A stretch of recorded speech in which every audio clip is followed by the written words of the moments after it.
Okay, here's a character for you, Mrs. McCaffrey. The room has just been invaded by 5 orcs.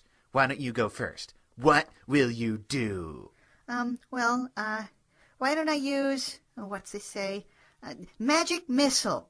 Ooh, a clever choice. Your character casts the spell at one of the orcs. Roll to see how much damage it does. Okay, here I go. Nice shot! You just defeated one of the orcs. Oh. The power. It's so intoxicating.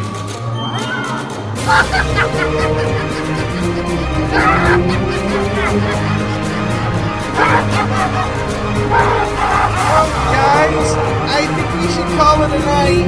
No! We play.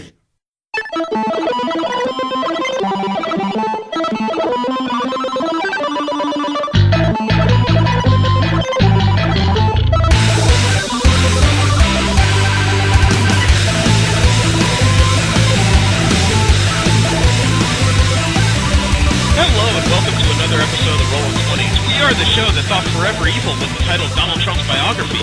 I am Jeremy. Chelsea. And B. Remember, you can subscribe to this show and several others in the MSP library at missionstarpodcast.com. You can subscribe to us on iTunes and on Stitcher. You can like us on Facebook. Follow us on Twitter at the Rolling 20s.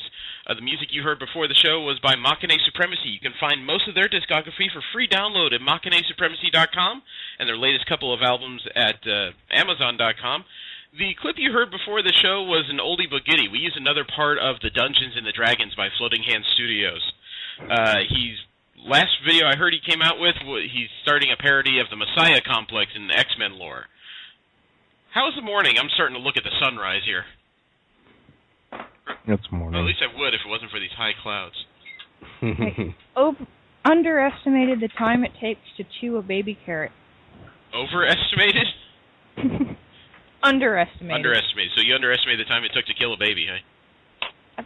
A baby carrot? Okay. At least we're being specific. This whole trying to plan around San Diego thing has exploded. I was talking with our showrunner, Anthony, and our new tech guy, Brandon. And it turns out they haven't been able to get into San Diego, but they found out about a second convention happening in the area the exact same set of days. It's called GamersCon. Yeah, I saw that on Facebook. Yeah. They've, it looks like we're going to rent an apartment down there that's going to sleep 6 people, and it's going to be like team coverage of 2 different events going on. Let alone there's something else I found out going on in the same area during that weekend that we're going to talk about later on. It's already looking like a busy frickin' group of days. It may turn into it may turn into the type of weekend where there's going to be a bunch of badges pinned to a wall and someone's going to have to yell, "Okay, who's going to San Diego? Who's going to GamersCon? Who's borrowing the bicycle?" It may be a pretty wicked weekend, actually. And I like the idea of renting an apartment because that means we could actually get food. You know what I mean? Yeah. Instead of canned tuna and, whatever fruits happen to fit in a bag and don't rot without refrigeration, we could actually have, eggs and bacon and use a waffle iron and a couple other things. So it looks like it's going to be a pretty interesting group of days.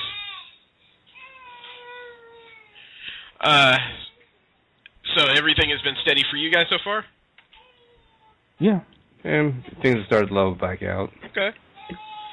Well, unfortunately, the guest I was trying to get did not respond to my messages, so we're just going to move on. And as a backup plan, we had the 5 issues of Madrox and the first issue of the Volume 3 of X Factor, which is technically number 150 in their numerology. I found out there's been over 270 issues of X Factor over the period of years.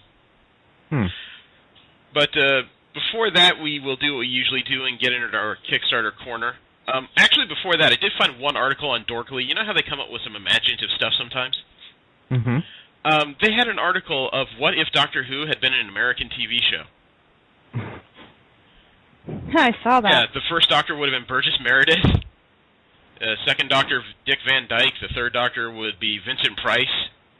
The fourth one was an interesting choice in Gene Wilder. Fifth would have been... I can see that. I know. Yeah, he could have actually played the role very well. The fifth would have been Kyle MacLachlan. The sixth would have been Christopher Walken. Seventh, Tony Shalhoub. I know Christopher Walken strangling people as a doctor is somehow fitting. Eighth, Jeff Goldblum. Ninth, Nicolas Cage, and I have no idea how that would go.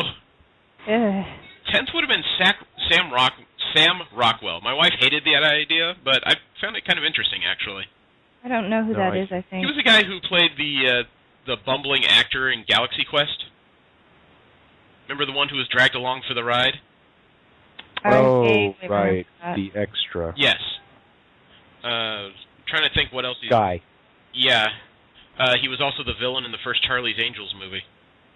Never saw it. Oh, I think I know what you're talking about. Okay, the 11th one is not one I'm familiar with. Donald Glover. Donald Glover? Yeah. You don't know Donald Glover? I know who Danny Glover is. I don't know Donald Glover. He's a character from, or rather, he plays a character from Community. Okay. The 12th Doctor, they said Bryan Cranston. And the War Doctor would be Harrison Ford. I think Harrison Ford is the most appropriate one on that list, personally. Probably if you could get him to speak. You know, even in interviews, it sounds like... Mumble, mumble, mumble. Well, if he's really interested in the interview, then he speaks up a little bit more. Yeah, you just have to get someone to poke him with a stick, I suppose. But moving into our Kickstarter corner, the first item I have isn't actually a Kickstarter. It's a notification I received on Wednesday. Or I should say Thursday. Kickstarter was hacked. Oh, really? Yeah, they said that no financial information was accessed. However, personal information was. So they're recommending that everyone change their passwords. You know, I mean, this goes along with my current theory that nothing on the internet is as safe as anyone really believes it is. Yeah. And I don't know if changing passwords is going to be as useful so much as just watching your finances regularly, like you really ought to as a large human being. Yeah, I log into my bank account every day, and if there's something anomalous there, then I'd follow up on it. Yeah. But getting into the actual Kickstarter, something we've been following has ended. Outerland Season 1. This is the project by Area 5 of San Francisco, a documentary into the early days of video gaming and its effect on culture. I still think this is probably one of the most interesting ideas I've heard recently. It ended on 21 hours ago, so it ended just yesterday on the 15th. It had 4,396 backers, a goal of $210,000. They ended at $247,481. Nice. Yeah, this is just getting made. That's... yeah. But that's still impressive, yeah. It's one I'm curious in watching. I mean, this is basically the era where we all started to grow up in. Mm-hmm. You know, what, stand-up video games were just a thing, basically, when Steve and I were able to go out on our own. Yeah, all the different 4-player arcade boxes that we wasted our money on. Hell, the word arcade is almost unknown these days. True. And also finished 4 days ago on the, this would be the 12th, is Destroy All Presets. It is by Dr. Popular of San Francisco, a chiptune album made to fit into a Game Boy Advance. And when I say album, I mean you can remix chiptune music using your Game Boy Advance. He had 352 backers, a goal of $6,500. He actually finished at $11,387. Huh. I doubt this is something you will ever find in stores, but as a direct sales approach, this is a pretty intelligent idea. It allows you to get money for the product as well as sell it to people at the same time.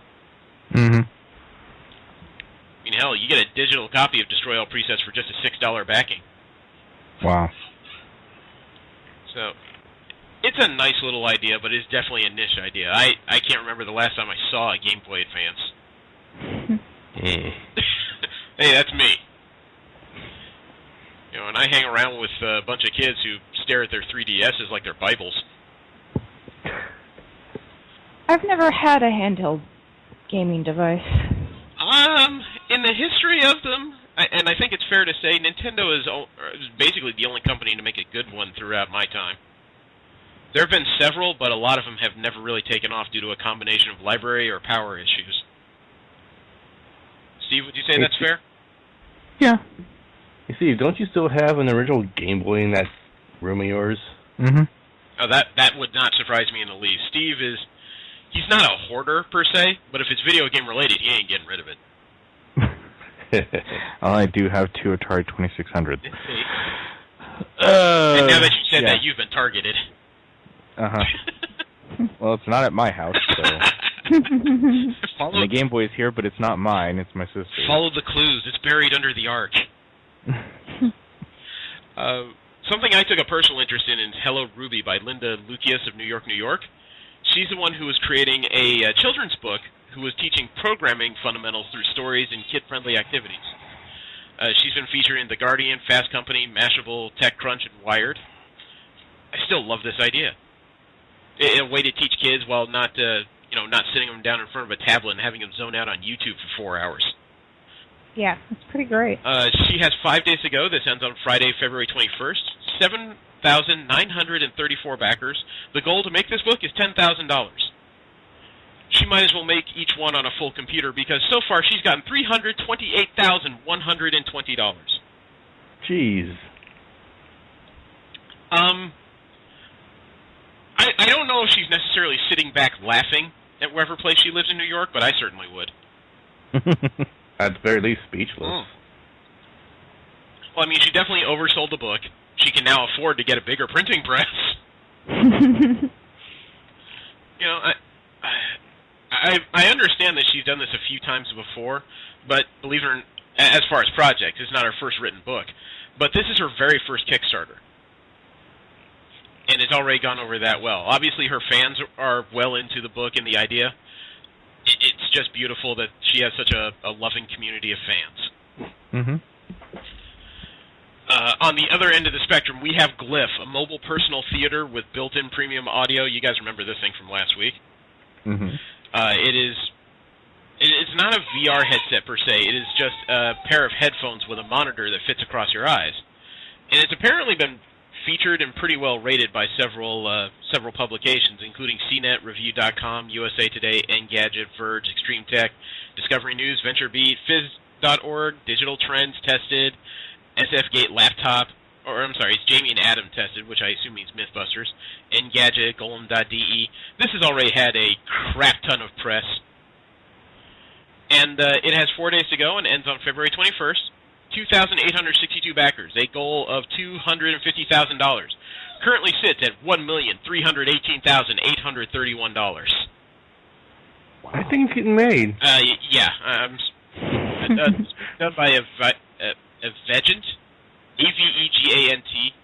It almost sounds like I'm going to say vagina no matter how I do this. Out of Ann Arbor, Michigan. I found out that the base unit's going to cost $500. At $500, you get a Glyph beta for the Kickstarter. So that must be the retail cost of this. I don't know how many backers they allowed at that level, but that particular one is all gone. And this one had an LED ring, an ability to choose your LED ring and HDMI cable from red, green, yellow, a vibrant blue, or black. They have another one that's unlimited amount of backers for $500 where you just get one Glyph in black, white, or blue. At $1,000, you get a Glyph beta of color of your choice, customized premium case, a pound of science fuel, I'm not sure what that is, and a Vigent Frisbee, and a limited edition wool team jersey. At $2,000, you get all that, plus you get to go to the office in Ann Arbor, Michigan, and play with the legacy devices. Travel's not included. At $5,000, you get all the above, plus they'll put you in the video showing off the machine and how to use it. Travel not included. At $10,000, you work with their engineers to create one customized Glyph. One completely customized Glyph. Somebody actually paid $10,000 to do that. Wow.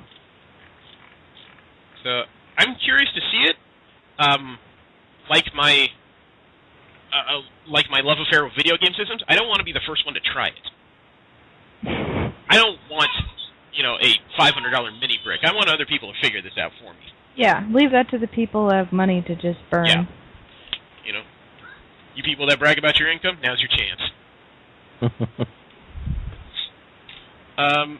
Something else we've had, thanks to Brandon, is Sosu Barrel-Aged Sriracha.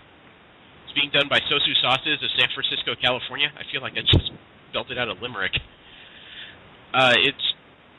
It ends on March 8th. Has 1,169 backers. 20 days to go in it. $20,000 is the goal. It currently sits at $56,019. Some people are loving their spicy foods.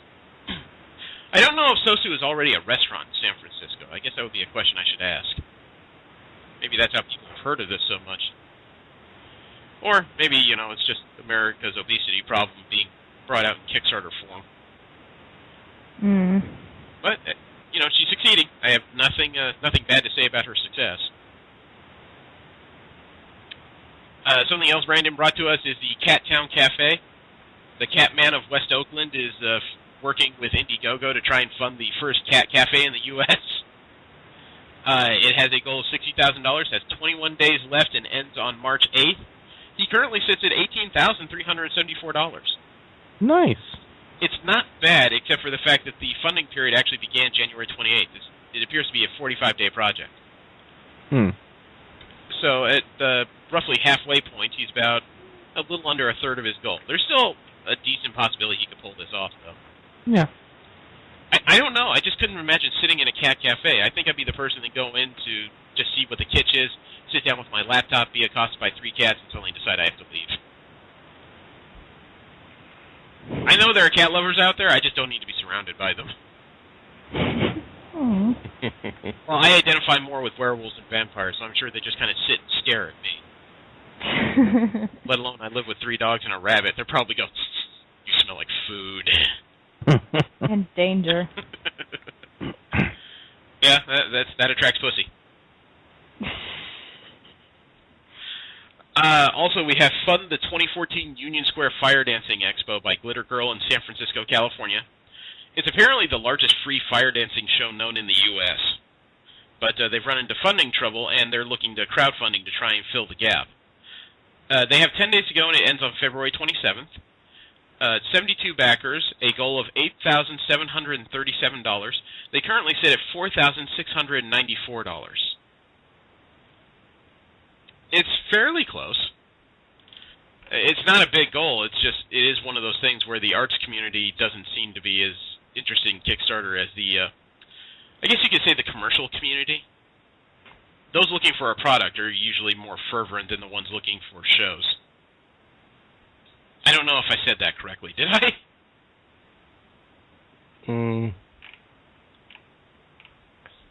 Thank you. Thank you, sir. Yeah. We're all uncertain. Yeah. But hopefully they can pull that off. I'm always into experiences more than I am in products these days. And we're also following She Makes Comics by Sequart Research and Literacy Organization of Los Angeles, California. They're trying to put together a documentary film about women in comic books, and not characters so much as creators and their fans. It is a story that probably needs to be told a bit more, considering how much more women are involved in comic books these days. It currently has 18 days to go and ends on March 6th. Has 733 backers, a goal of $41,500. It currently sits at $26,861. It's not bad. It could use a little more help, though. Yeah. Let's see. At $20 backing, you get the finished product. You get a digital copy of She Makes Comics and a thank you shout-out in the credits. At $75, you'll receive both a DVD copy and digital download and a film poster signed by the artist, Courtney Worth. At $200, you get a DVD copy, digital download, a custom She Makes Comics art kit full of supplies, and you also get a She Makes Comics t-shirt and thank you shout-out in the credits. What is the biggest donation here? $5,000. You get executive producer credit on the film. You see a rough cut of the film. You get to give them your notes via Skype or Google Handouts. You'll be among the first to see the film. If you're in the U.S., they'll actually fly you out to a screening party, give you popcorn, a digital download of the San Diego Comic-Con highlight reel, a She Makes Comics t-shirts, the entire Sequart library of books and movies. For $5,000, that's not a bad package. You go to San Diego Comic-Con, you get flown out. It doesn't say anything about hotel necessarily. But you get the movie, you get executive producer credits. That's not a bad package. Not at all. Now, some people that would do that just to get into San Diego. And you see, the last Kickstarter I have is Wakfu, the animated series. We found it last week. It is the French animated series regarding a boy's high adventure in a world of fantasy and the mismatched group of friends he brings with him, which, as I've said that out loud, sounds like I've just described Avatar: The Last Airbender. But it has 70 hours to go. It actually ends on Wednesday, February 19th. 4,146 backers. A goal of $80,000 Canadian currently sits at $348,682. I feel like I should look up this series. The designs in this are not bad. Not the best I've ever seen, but it looks like it could be an entertaining cartoon at least. It almost looks like some kind of bizarre cross of Pirates of Blue Water and Dungeons and Dragons, really. I know I've just used at least 2 references as somebody said, wait, I've never heard of that first one, and the second one's a book, right? No, I am talking about 2 different 80s cartoons. Well, actually, Pirates of Blue Water would have been 90s, wouldn't it? Yeah. Well, either way, I'm talking about stuff before most of you have probably heard of, so fuck off. Show your age, Jeremy. I am showing my age, and you can get all these kids off my goddamn lawn. But from there, we'll move into the video game news as we do. The first thing I came across is I've seen ads lately for this game called Bravely Default. I don't know much about it, honestly. But I decided to look it up simply because you never know. Sometimes you find hidden gems out there you just never would have thought you'd play. And IO9 came up with an article of 5 reasons you should play Bravely Default. I'll go over them basically because obviously we don't need to go over the entire article. That's what eyes are for. But it says the wonderful world of Akihiko Yoshida. Apparently they really like the way he designs and builds worlds. The title actually makes sense in an exciting battle system. I found out you can play as either Brave or Default modes in this game, and I don't know the difference between the two. But I was kind of worried that Bravely Default... when you say that out loud and you don't know what's going on, it does make it sound like, well, if you made a default game, what's brave about it? The third is the soundtrack is from Attack on Titan's Linked Horizon. I guess that's good. I've only seen 1 episode of Attack on Titan. I was too busy with people eating. The fourth one is a curious statement. It says, a better Final Fantasy than Final Fantasy. Wow. And the last one, I don't quite know. It's a little cryptic here. It says, to days to come and all my love to long ago. I guess that means it's both a great throwback-style game, yet it brings the whole JRPG genre forward. I think that's what they're alluding to there. Yeah, that's what it sounds like.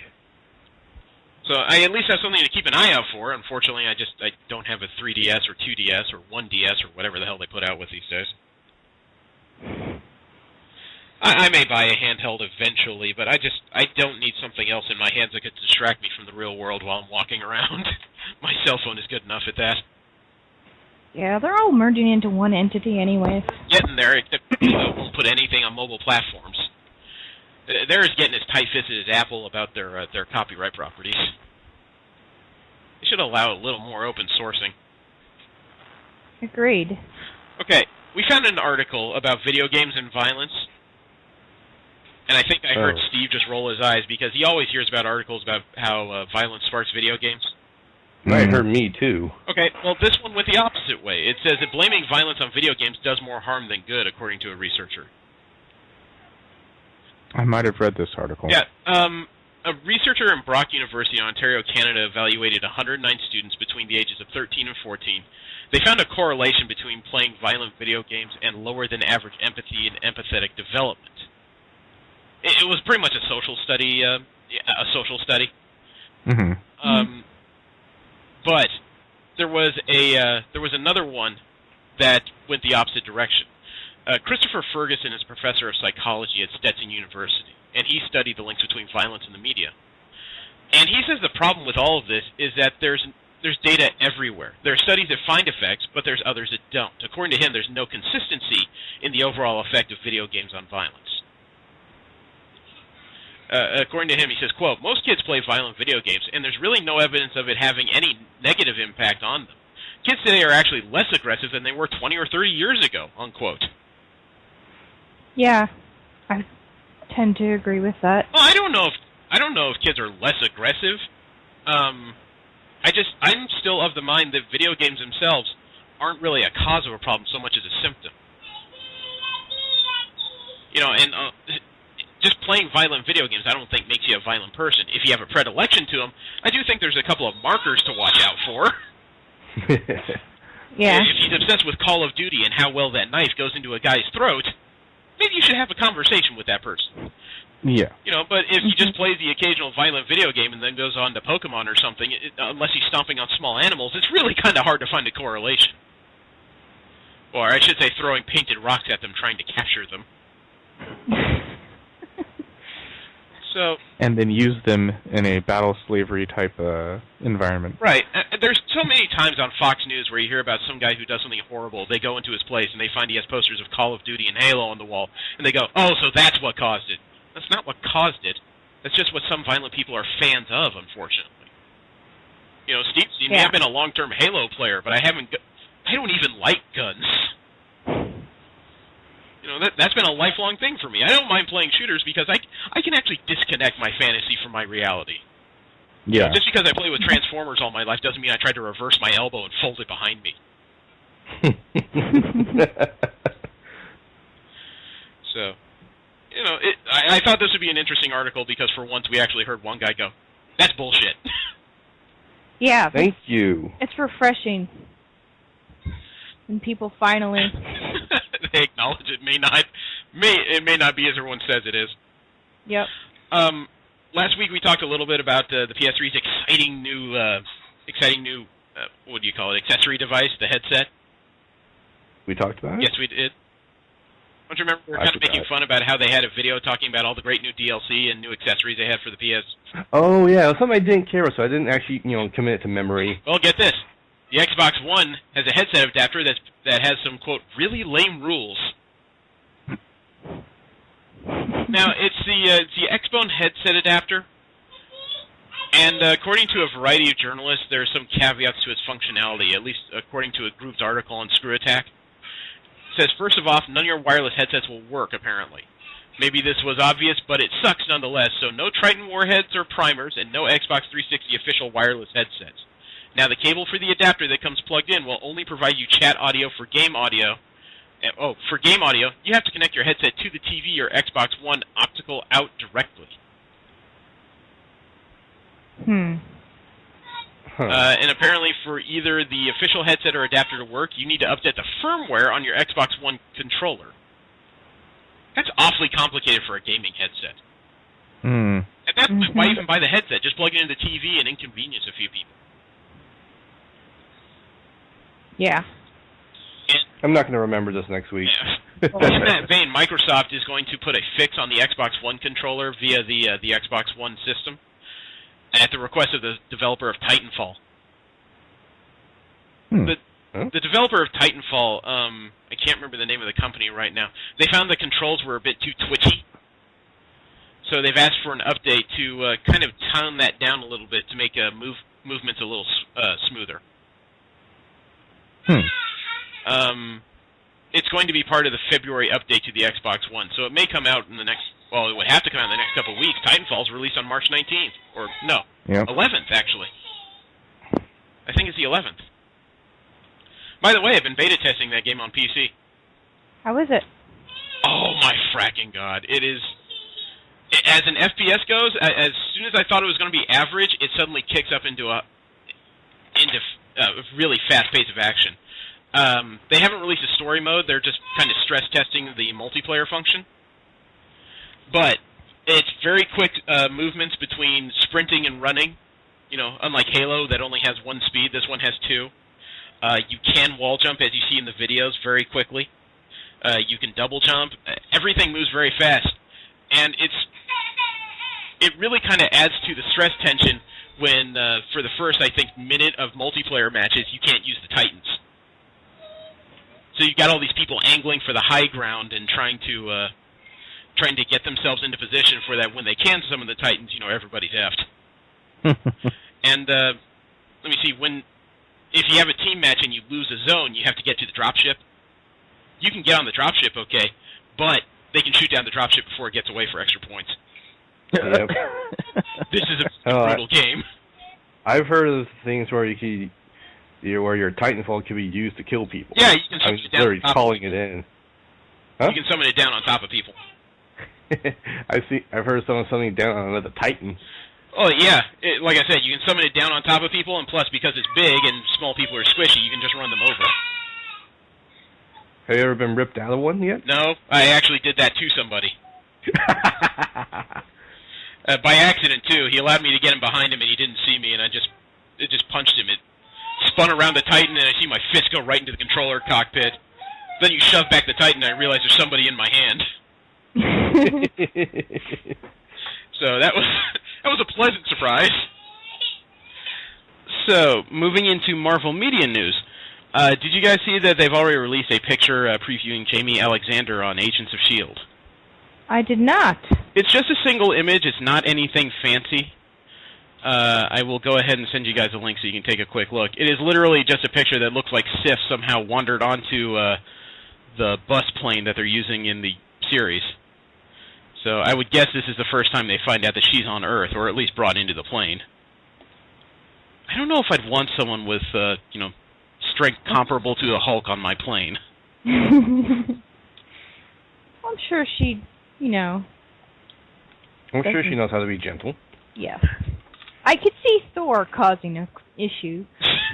Yeah, he would break the glasses. I wonder what happens when Asgardian women have their cycle. Maybe they don't have them. You would only hope. That's true, considering, if you go by the biblical thing that, that has to do with, punishment and so forth, and okay. Not being from Earth. Okay, I thought we were talking like, extreme gushing to parting of the Red Sea territory when you're making biblical references. No, I'm not that crude. Okay. Wow. You just got to speed it up a little bit. My imagination is too dangerous to let wander like that. Sorry, I had a point I was getting to, and then my brain said, nope, too early. Okay. Well, here's a surprise. Elizabeth Olsen talked with Total Film, and she says she has to wear a cloak when not on set to hide her costume for filming of Avengers Age of Ultron. Elizabeth Olsen is the one playing the Scarlet Witch. Right. And she actually said her costume differs from that from the comic books. Quote, I don't think Joss would ever have hired me, honestly, if he wanted me to wear those outfits. I am not a professional athlete, nor am I a model. Wearing those costumes wouldn't be fun for anyone who wasn't those things. He already had a different idea. It respects and involves the comic book character, but it's different, more rooted. It's for someone today, unquote. That's all I can ask for movies, because I gotta admit, if I saw an X-Men movie that involved a whole bunch of X-Men spandex costumes, I'd probably hate it. Yeah. That's a lot to live up to, and Hugh Jackman is the only one that's serious enough to put on like a full workout routine to get that done. Yeah. Olsen actually continues, says, quote, well, if someone walked around wearing what she wore in the comics, people would stop and say, what the hell? She thinks she's a superhero, unquote. That's probably true. I may have to link a picture of the Scarlet Witch in her classic costume with that bizarre cowl and the red bustier on pink spandex. That's not exactly subtle. No. Not in the least. Also about women in Marvel films, the Black Widow solo film apparently has some development work done. There's a Black Widow solo film. Well, Total Film actually was busy with a lot of the Marvel Studios news this week, and on Thursday, they had a cover that had to do with Captain America Winter Soldier. On the web, they had the interview with Elizabeth Olsen. But further about that, there's some development on some kind of solo female film from Marvel Studios. There's been comments like that about Doctor Strange and Black Panther, and we still haven't heard anything concrete yet. Even the Inhumans, too. But at least Marvel Film is talking about a solo movie. The implications are that's the Black Widow, considering it's the only real female superhero they have. But if they're going to go with a solo film, at least a solo female film, really hope it's Carol Danvers. that would be starting out with a bang. You know, a character with, like, I don't want to say Superman class strength, but a Superman-like character in female form. Mm-hmm. Mm-hmm. So I think that would be the serious slap in the face to DC if they can come out with a solo superhero movie and they can't do Wonder Woman yet. How about this? The test footage came out for Rocket Raccoon and Groot. Ooh, I saw that. I didn't. It's not much. It's only like a 3 or 4 second pair of clips, but they're basically trying to figure out what these two would look like in their CG version. So it's just raw footage, usually in sepia tones. You guys can check it out at the link below. I personally enjoyed it because in staring at it, I actually think this movie can really work now. They seem to understand the movements of both the raccoon and how inhuman Groot should be. It's especially fun to see this raccoon with its ears down, snarling, and firing an automatic rifle. Well, on top of this tree. Yeah. But if this is the direction they're heading, oh yeah, I'm in on this. I like it. Bradley Cooper talking from that. Vin Diesel just yelling. Yeah. He's cute and menacing. And actually, there was something to go along with that. There was a tweet that was put up and ripped down almost immediately by Yahoo of Singapore. Probably they let something drop too early, because the tweet before it was taken down said, "Look out for Marvel's Guardians of the Galaxy this 31st of July. Teaser trailer out on 18th of February." There may be a trailer out next week. Huh. It could be. I saw a review on IO9. They've already put together the action figures, including one that talks with Chris Pratt's voice. And another one that's a Rocket Raccoon with a giant rifle. You click the rifle, it shakes to the point where the raccoon is like jumping back and forth trying to hold it in its hands. It's pretty. Maybe we should have waited a couple days before we saw RoboCop. How was that, by the way? It was more Alex Murphy than RoboCop. Yeah.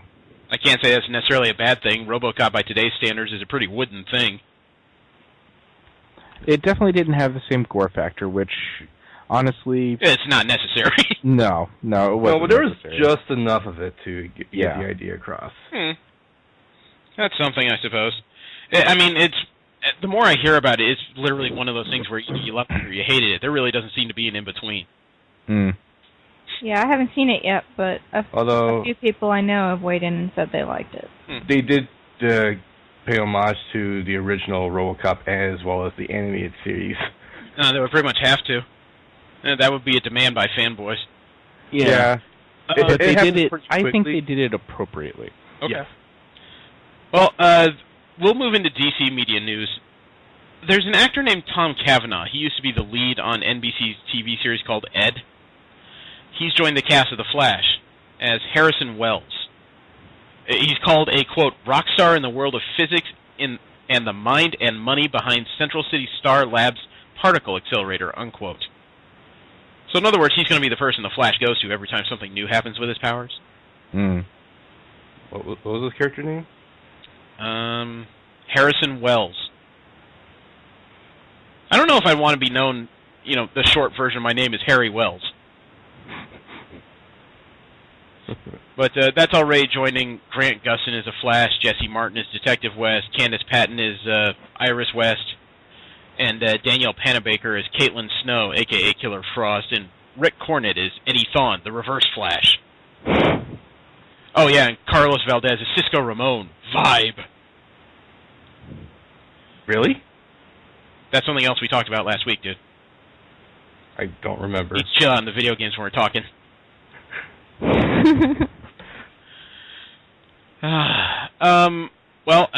Also in that vein, for another DC TV series, Gotham has casted the Penguin and Alfred. We already knew that the Alfred was Jeremy Irons. Let's see. Oh no, I'm sorry. This is for the TV series. I was talking movies. For Alfred, they've casted a guy named Sean Pertwee. I don't know him at all. Nope. Nope. Aaron Richards is supposed to be a love interest. I believe Robin Lord Taylor is going to be... Okay, Aaron Richards is Barbara Keene. She's a sophisticated love interest to Jim Gordon. Lady named Guevara. What Guevara? Sabrina Guevara is playing Captain Essen, Gordon's boss and head of the Homicide Squad. Robin Taylor Lord is Oswald Cobblepot. The Penguin.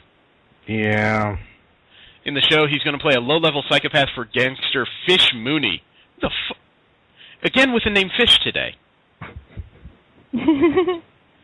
What gangster would call himself Fish Mooney? I would think he'd immediately change his name to, like, Knuckles McGee or something. Right? Frankly, that sounds much tougher than Fish Mooney. Well, sometimes they don't get to choose their nickname. Yeah, I mean, if he started out low level and somebody else called him Fish and he just works his way up, it's stuck. I just don't think I'd stick with the name Fish. You know, every time I hear Fish, I think Barney Miller. Well, they can play it where it's like he hates it, but he can't get away from it. It smells like fish. Oh, God, I hope they don't go that. Do that. That's so bad. Well, there was another Flash casting, although it's a role that's shrouded in mystery. They haven't said what role this man will play, but the actor is John Wesley Shipp. Anybody know why that's important to the Flash TV series? Nope. He was part of the first attempt or previous attempt? Nope, he wasn't part of the first attempt. He was the first attempt. This is the man that played Barry Allen in the first TV show. So the first Flash, the one who came out, I think, just after the show is gay, is going to be in the new show in some kind of unknown role. Let's see. Batman the Animated Series is getting figures. Action figures. Yeah, I saw something about that. I know there is still an audience for that. I wouldn't count that as necessary, I guess I would say. I'm probably in the minority. I don't really get the point of having action figures. Unless you're going to play with them. I don't know. I'm one of those guys that occasionally I collect action figures. I don't do much with them, but I'm a visually stimulated person. So if I like art, no matter its format, I'd like to pick it up. Well, sure, but, like, I would rather get, say, D&D miniatures, for instance, because they look cool, but I can also use them. No, I understand. It's all personal standpoint. Yeah. I mean, or hero clicks. Oh, hell, I'm the guy waiting on his Scott Campbell Mary Jane statue to appear at his workplace next week. You know, there's one thing that came out that's kind of interesting is a Batman dartboard. It's a circular dartboard that comes in its own black case. It, of course, has a bat symbol on the front. You open it up, and there's a dartboard. Not only does it have the rings like a dartboard and the sections, but within all that, if you take a good look, you'll find the bat symbol in it. Nice. It's not a bad device. And the last bit of DC media news. To the shock of some people and the non-shock of others, Arrow has been renewed for Season 3. Not at all surprised. Well, there's some people that actually are surprised because although it's number one in its time slot among 18 to 34-year-olds, it's also it's not very strong on TV. However, they have seen a 25% jump in digital viewing in the second season. So that's why it was kind of questionable. A lot of people aren't watching on TV. More people are starting to watch in a digital format like days after. But that's... I watch everything digitally. I don't own cable service. I watch 90% of my stuff digitally just because I have 3 kids. I don't have time really to sit down during most primetime hours. Yeah, I think most people, or maybe not, I could be wrong about most people, but from my perspective, it's most people watch things digitally. Yeah, that's most people in my circle too, but, you know, my circles are generally, you know, other actual nerds, you know, not the ones on the Big Bang Theory. We're the ones that actually sit in closets and play D&D. Indeed. Maybe it's just a difference in perspective. Okay, from there we'll move on to the biggest section of this week, and oddly enough is general media news. I'm sure you guys know that Frozen by Pixar has turned into probably the biggest animated movie of the year, nominated for an Oscar. I know a lot of people on my Facebook have talked about it. Okay, apparently the music in it is very inspiring to the point where certain theaters have sing-along versions of the film. that actually pop up with karaoke words during the musical numbers. Disney took that a step further for a few shows. They got Idina Menzel and Kristen Bell and the rest of the Frozen cast on stage for a private concert. Wow. I don't know when exactly this occurred, but they took this to the stage in California to celebrate the success of the film soundtrack. That's a hell of a statement when you're that confident in your actors that were in your animated film. It must be really good. Yeah, there's several photos of these people on stage singing and having a good time. I don't know what else to say. That's a big deal for some people. That's a huge deal for others. Valiant Comics is kind of an interesting conundrum. They have had a lot of success in the 90s. They've been brought back recently. They've restarted all their series, except this year they've restarted they've started with 3 brand new series. They're doing something called Valiant First. It's a new initiative to carry them through 2014, and they're promising a new #1 every month. Wow. This involves series like Rai, I should say, Armor Hunters, The Delinquents, and the Death-Defying Dr. Mirage.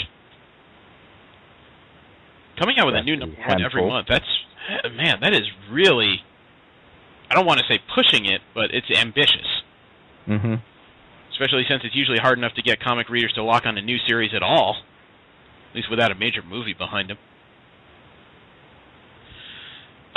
We've mentioned a couple times Star Wars Rebels, a new CG series that's coming out on Cartoon Network. The one that's supposed to fill in the gap between the prequel trilogy and the original trilogy. Right. They've debuted a couple characters, Kanan and Ezra. Have you guys followed this at all? Nope. Ezra is called the quote-unquote cowboy Jedi.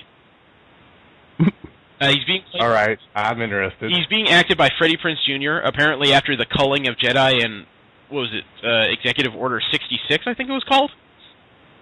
The one from the 6th movie that the Emperor gave for the clones to kill the Jedi? Oh, yeah, I don't remember. Well, he's apparently a cocky character who's a Jedi in hiding.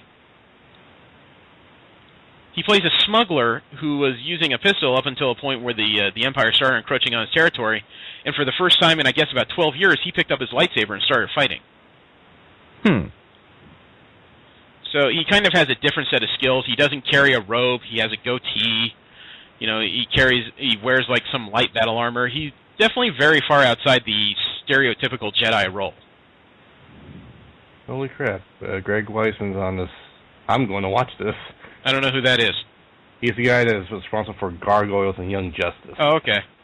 And then Taylor Gray is playing another character called Ezra. He's supposed to be the point of view character. He's the child that's grown up with the Empire in charge. He may not be a fan of the ruling government, but he's not quite a rebel either. And he's also a Force user, except that he doesn't know what the Force is.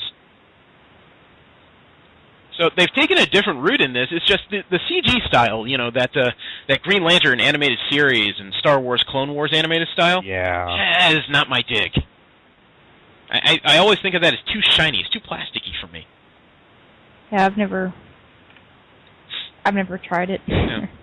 And Star Wars Episode 7 is still slated to open at theaters on December 18th, 2015. They're going to push their CG people to the limit because it's been reported that Episode 7 is going to start shooting in mid-May and it's expected to wrap up in September. The Lucasfilm people are going to go insane.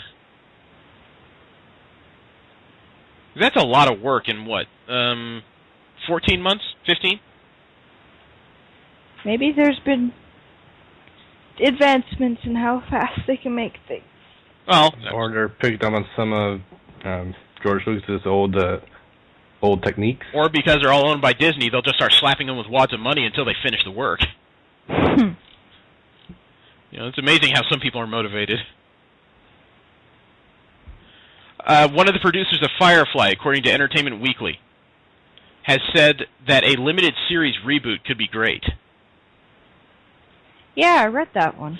They interviewed somebody named Minier. I'm trying to... Tim Minear. Tim Minear, thank you. He actually said that there are chances there could be a limited series reboot to the franchise. Well, I don't know about reboot, but possibly continuation, because he talks about trying to get the actors together. Yeah. You know, Summer Glau, Nathan Fillion. That's problematic, and also that Joss is super busy. Yeah, he basically said that as part of the article, is that 90% of the actors in this project have all moved on to other things. You know, I think the only one I haven't seen in a current projects are the ones who play Jane and the Doctor. Yeah, the guy that plays Jane, he bounces around a little bit. He was on Chuck for a while. I don't know what he does now, but he's on something. I forget what. So it's been a busy period for all of them. I mean, I even saw Summer Glau in Knights of Badassdom. Of course, that was finished a while back. Yeah, but I did sit down and watch the movie.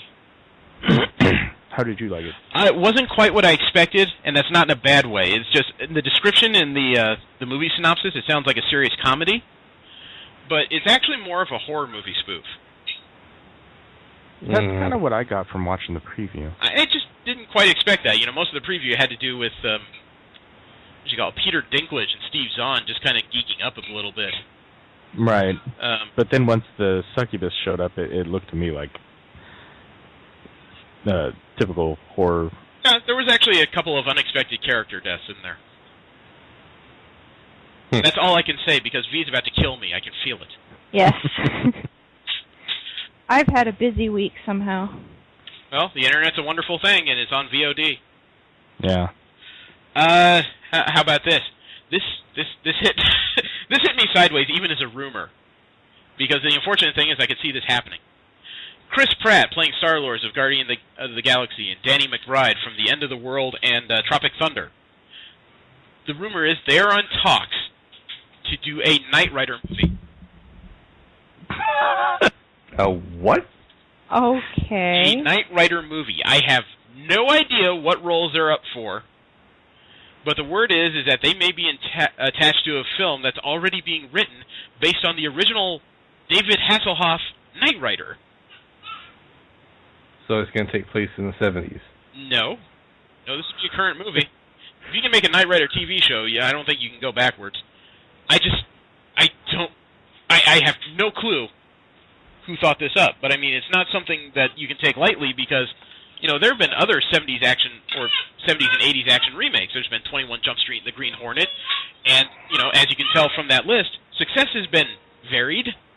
Yeah, well, my whole problem is, like, both of those, well, The Green Hornet was already kind of tongue-in-cheek, but 21 Jump Street was actually somewhat serious, and then they turned it into a comedy.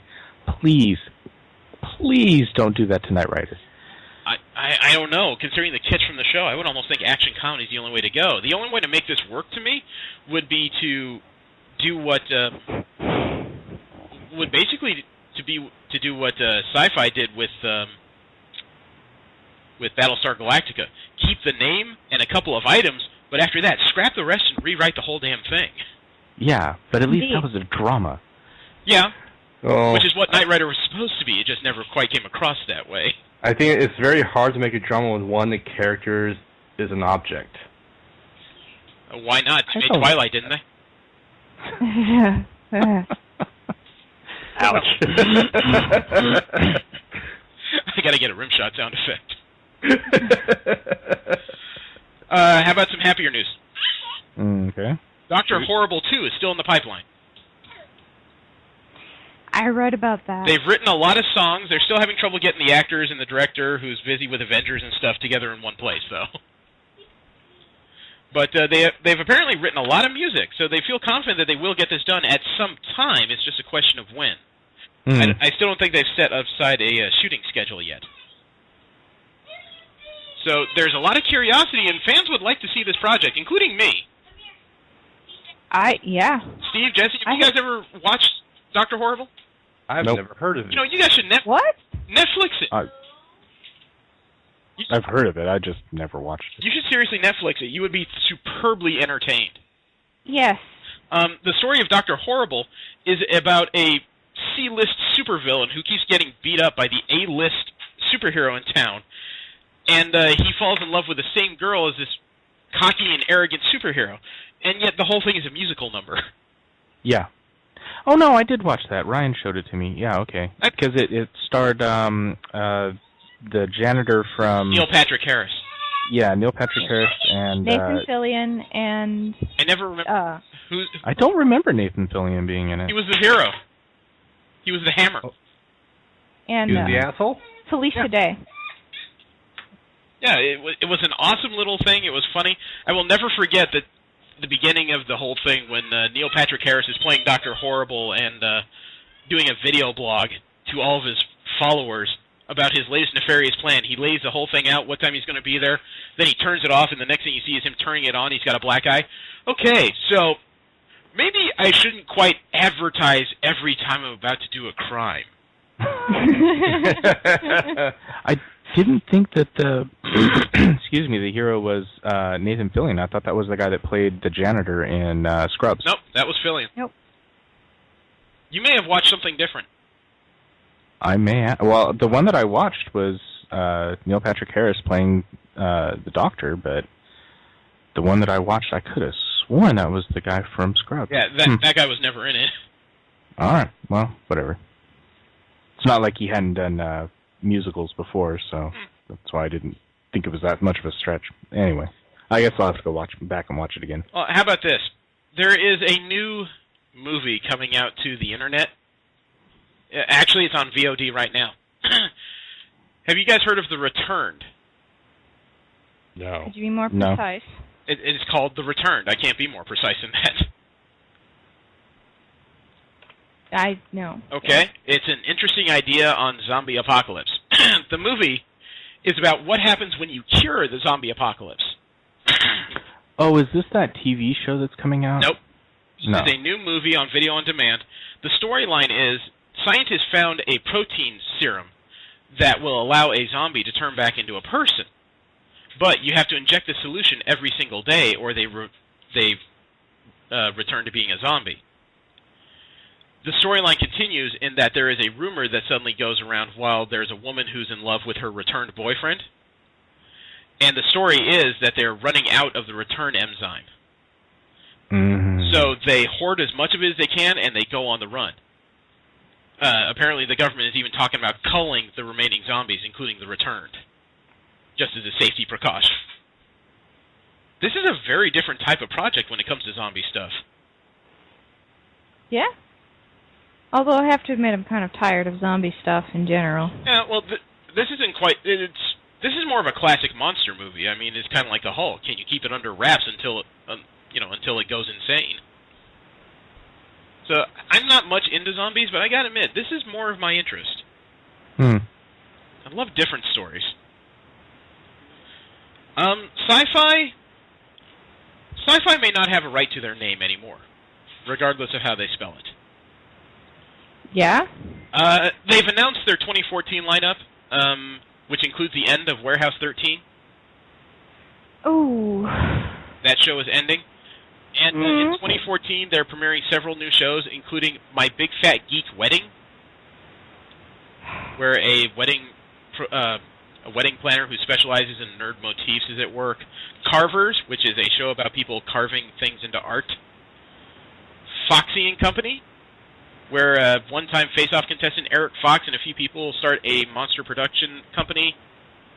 And Jim Henson's Creature Shop, which is where people create Jim Henson-style puppets and monsters. The last one is the only one that sounds at least interesting to me. Sounds like they're going MTV. Yeah. Yeah, but I mean, the rest of this stuff has almost nothing to do with sci-fi. Is this the end of sci-fi? Yeah, it's getting there. It's starting to turn to Bravo for nerds, frankly. I'm so disappointed in them. An article on IO9. It is a litany of different Star Wars posters from around the world. These are all movie posters from the original trilogy, and after looking through it, Hungary has some of the freakiest imagination I've ever seen. Italy is kind of mundane. Basically, any of the Slavic or Russian or Eurasian countries out there, they put us weird art. Like if you look up the New Hope poster by Hungary in 1979, Darth Vader looked like some kind of psychotic, drug-induced samurai with a huge hand and a lightsaber about the size of a wakizashi. The Hong Kong poster for The Empire Strikes Back, though, that's freaking gorgeous. And if you scroll all the way to the bottom, there's a Russian poster in 1990 for Return of the Jedi. I don't know how else to describe this except Darth Panther.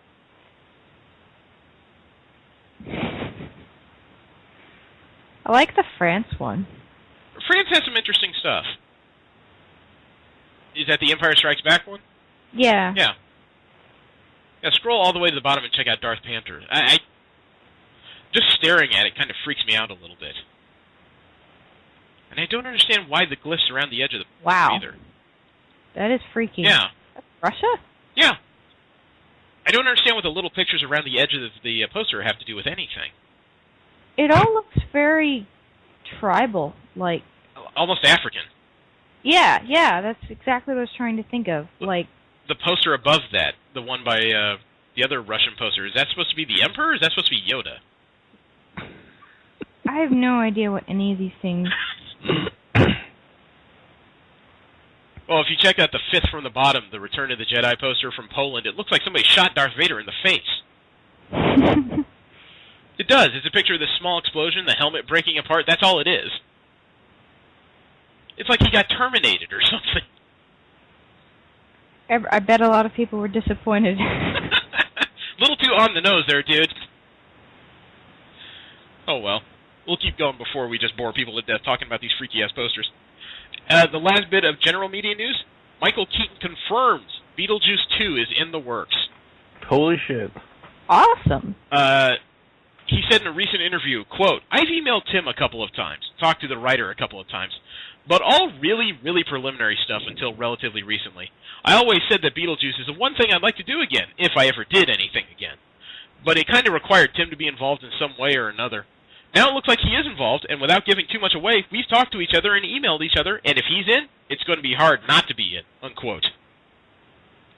You know, this backs up what Winona Ryder said back in November. Quote, "It's 27 years later, and I'd have to say I love Lydia so much. She was such a huge part of me. I would really be interested in what she's doing 27 years later," unquote. Sounds like it's a done deal. Yeah. Yeah. When the actors are interested, that usually... Does that mean Alec Baldwin is going to call her a rude little pig? No? Okay. Sorry. I don't remember that. Baldwin said that to his daughter a while ago. Oh, okay. Okay, in Marvel comic news, they've released a preview trailer for X-Men No More Humans. I don't know how you release a trailer to a graphic novel. But it's an interesting story that apparently, while it's not going to appear in the regular comics, it's going to be a hardcover that will be in canon with the X-Men comics. You know, the X-Men dream has always been to live in a world safely with humans.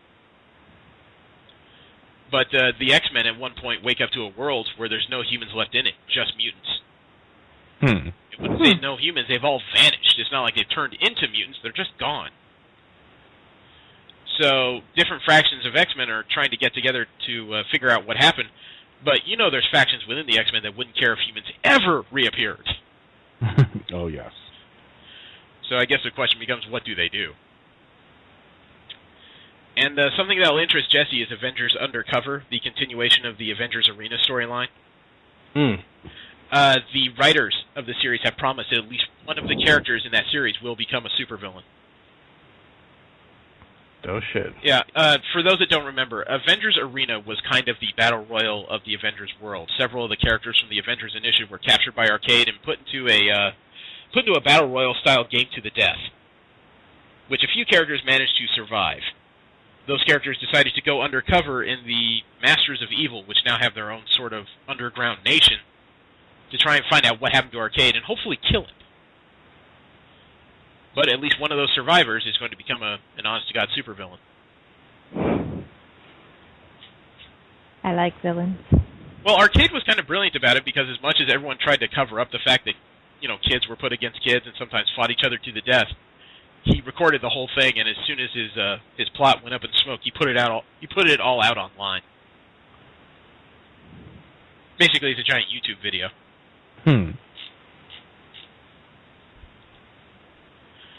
this kind of threw me sideways. In May, young Cyclops from All New X-Men, the Time Plus version, is getting his own series. What? In May, he's getting a solo series, and not only that, is the person he's going to be traveling with is Christopher Summers. Interesting. That's his father. Huh. The comics Corsair, the leader of the Starjammers, is somehow back. If I remember correctly, he was killed by his third son back in the War of Kings. I think so. So there's a story yet to be told. As a matter of fact, the Corsair character just reappeared with the rest of the Starjammers in the latest issue of All New X-Men that came out this week. But this is being done by Greg Rucka, who is a pretty darn good writer, actually. The art's by Russell Dauterman. I don't know him at all. So there's a story here that I need to figure out. The last bit of Marvel comic news I have is a tease by Steve. I think his name is Steve Wacker. He's the editorial guru in charge of the Spider-Man series. His tease, or his final tease, is that Spider-Man 2099 may get his own series. The time-lost Spider-Man currently hidden in Superior Spider-Man. Yep. He actually said in the last letter section he's going to run before his run of the books is done. For example, the Spidey 2099 series that Ellie is putting together for later in the year would be a great bit of surprising news, if it were true, that is, unquote. Aww. So he's putting it out there. It sounds like that this time-lost Spider-Man will get his own series. He is a cult favorite ever since he appeared way back in the, early 90s, I think it was. Back when they had that entire group of comic books about the supposed, 1,000 years in the future of the Marvel Universe. 1,000 or 100? I guess it was 100. Yeah. Yeah. My math sucks. In DC comic news, there have been some Batman spoilers dropped. A few weeks ago, we discussed issue 28 they were coming out with that was supposed to be 6 months in the future of Batman, where he had this new character, the one with the hair and the rifles. The one that was dressed kind of like Nightwing. Well, we found out a few things. First of all, that is actually the character Harper Row. Yeah, okay. Secondly, her call sign is new. She's called Bluebird. And third, Batman still doesn't like guns, but that doesn't stop his new little partner from enjoying them. Well, if he didn't like guns, he would have taken down Jason Todd a long time ago. Yeah, well, she's not using hard rounds. She's using what's called a shock rifle. I don't know if that means concussive or electrical blast, but basically she uses it to incapacitate. Although she enjoys the fact that she can turn it up to a pretty painful degree, I guess.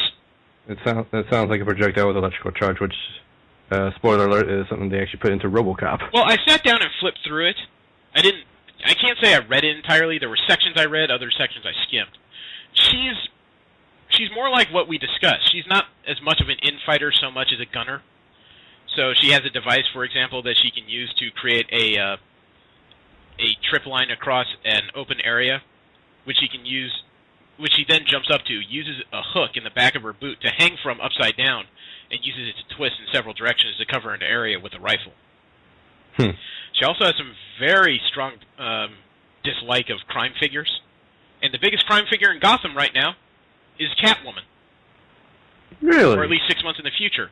Apparently, most of the major gangs have either taken serious hits or their leaders are missing, and she picked up the pieces simply to keep things in order. But I guess Gotham is also in a very sad state. It has a military-style curfew. You're picked up by the police if you're out after 9 p.m. If you give them a special password, they'll instead drop you off at Catwoman's casino. She owns a full casino at this point. And she says that she has the object that's going to save New Gotham, which Batman is after. And that object is Stephanie Brown. Apparently, the spoiler is carrying some kind of secret that can save the city. And that's where the series says to be continued. In other words, we're going to step backwards back into actual time. So you're going to have to wait 6 months to find out what the fuck is wrong with the city, what the fuck this little girl knows, and why the fuck no one has recognized the lady with purple hair might be Batman's partner. I was trying to figure out what the hell the Clue Master's daughter has anything to do with saving a fucking city. She has a clue. I don't know. How about this? San Diego Comic-Con, they've already announced several things happening. Well, before we get to that, DC Comics, they want to send you to Comic-Con. DC All Access is a video podcast series they put out on their website. And if you answer a few trivia questions, you can enter a chance to win a trip for 2 to San Diego Comic-Con. If you want that, you have to go directly to DC Comics' website and check out their All Access video show. In the shows, they'll give you clues to the trivia questions that you can answer to win your trip. I don't know, I'd say a few minutes of your time is worth a chance of getting into Comic-Con. Yeah, sure. And let alone, you can answer questions for every week of the show. That's not bad. I thought I had more DC comic news than that, but most of it revolves around Harper Row as Bluebird and the revelations revolving around Batman 28. As usual in DC, if it's not Batman, nobody cares. Let's see. I'm sorry, I nearly screwed up. I nearly left out an entire section here. In general comic news, Turok Dinosaur Hunter is returning. Shit. What is that? It's comic from the 90s that was part of, I can't remember who originally had it, but it's returning under Dynamite's label. It's literally the story of a Native American man named Turok who is lost in a land of dinosaurs, and he fights them generally using either a combination of, well, usually a combination of modern weapons and traditional native weapons, including a bow and arrow. Now, this is not a fly-by-night character. He's had several comic series, a pretty successful video game franchise, and he's probably the most recognizable character from Gold Key Comics. I remember the video game. Yeah, but... Never played it, but... Well, he's getting a new series. I'm not sure if this is what I'd pick. I mean, you know, a Native American hunting dinosaurs as a comic book sounds like an interesting concept. It's not exactly one that's media-friendly, though. You know what I mean? It's not one you can necessarily spawn a TV series out of. After all, how many times can you watch a man hunt a raptor? A lot of times. I keep forgetting V has that imagination. I like dinosaurs. Yeah, well, this series would be full of them. Wonder if that means you're going to be watching the new Transformers film with Dinobots. Definitely. I'm still on the fence about it. Well, I don't know if I'm going to see it in theaters or not. Yeah. Well, I got something different for you. How many of you guys are familiar with Judge Dredd? Yes. Wait, the new one? The comic series. Not so much. At least the character in general, Judge Dredd. I have been just told about it. Okay. How about Judge Death? Only a little. Okay, Judge Death is from an alternative universe where instead of finding people innocent or guilty, everybody's fucking guilty. You know, they call the human population by just wiping them the fuck out. Well, the comic books of IDW, which currently has the Judge Dredd franchise, they're expanding that. They actually have 9 evil judges, and they're introducing the next one, Judge Stigmata. Okay. I don't know a whole lot about the Judge Dredd comics, but Stigmata is what you sound like. He's a character that's covered in scars. He has a few blades, including one that apparently is eternally stuck through his kidney. Oh. It's kind of an awe-inspiring yet frightening figure. But he's going to be one of 9 apparently dark judges, including Judges Death, Mortis, Fire, and Fear. When you think about these kind of figures coming after you, you do have to wet yourself a little, I would guess. Hell, a good judge, you know, using air quotes, is enough to make people run. Yeah. Right. Yeah. Hey. And this kind of stuff, yeah, I think you just kind of go into a coma and hope he kills you before you come out of it. The last bit of general comic news I have. Prism Comics is a gay and lesbian comic book line. One of their creators, Paul Brown, unfortunately passed away this week. Actually, a couple of weeks ago on February 4th. He wasn't that old. He was only 45 it looks like. Doesn't say what happened to him, but unfortunately he did pass away. Aw. I was just getting to know this community after BentCon, too. How old was he?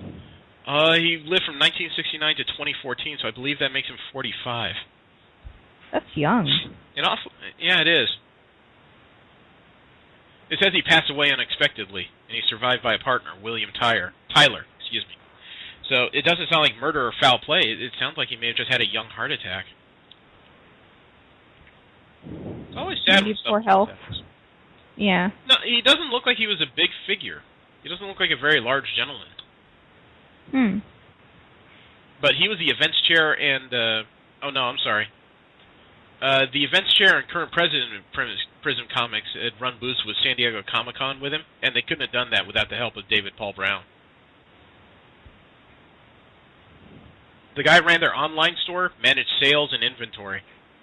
He was a busy man. A hero. No one wants to do that stuff. Yeah, really? Yeah, I guess that's true. We'll move into happier if stranger news in the Japan and anime news. AKB48 is something that doesn't really catch my fancy in general. It's a group of 48 idols. And anybody that knows me knows that I like bands a lot more than I like idols. It's just the way I go. I'd rather see a guitarist than have people go through 8 costume changes in the middle of a show. Maybe I'm just unusual that way. But there's you're in good company. Okay. There's a new video game that's come out based on AKB48 where you get to shoot them. That sounds like something you would get. Not exactly. It's by Namco Bandai, and it's called Sailor Zombie AKB48 Arcade Edition. What you do is you chase around the different members of AKB48 and shoot them with a hypodermic needle to change them back into humans. Oh. It even has it's not exciting anymore. It even has dance portions featured by these undead zombie girls. I understand the need to preserve life, and in this case, I would really just have I'd rather have an old-fashioned revolver. Fuck the revolver, get a shotgun. Bizarre ideas people will come up with cross promotions. Because when I read the article and said AKB48 finally dead, I'm like, yes, okay, now we can get back into bands. It's a video game. Ah, fuck it all. It's a video game about zombies. Oh, cool, I get to shoot them. Not only that, it's one of those giant sit-down arcade cabinets, so you have to sit there and be surrounded by it. No. Okay. Well, how about this? And this barely made it outside of being in What the Fuck news this week. A Japanese otaku, also known as a NEET, one of those people that spends a lot of time indoors. He's been arrested for partaking of paid sex with a schoolgirl he paid to walk around Akihabara. It was a JK, which means she was high school age of 17.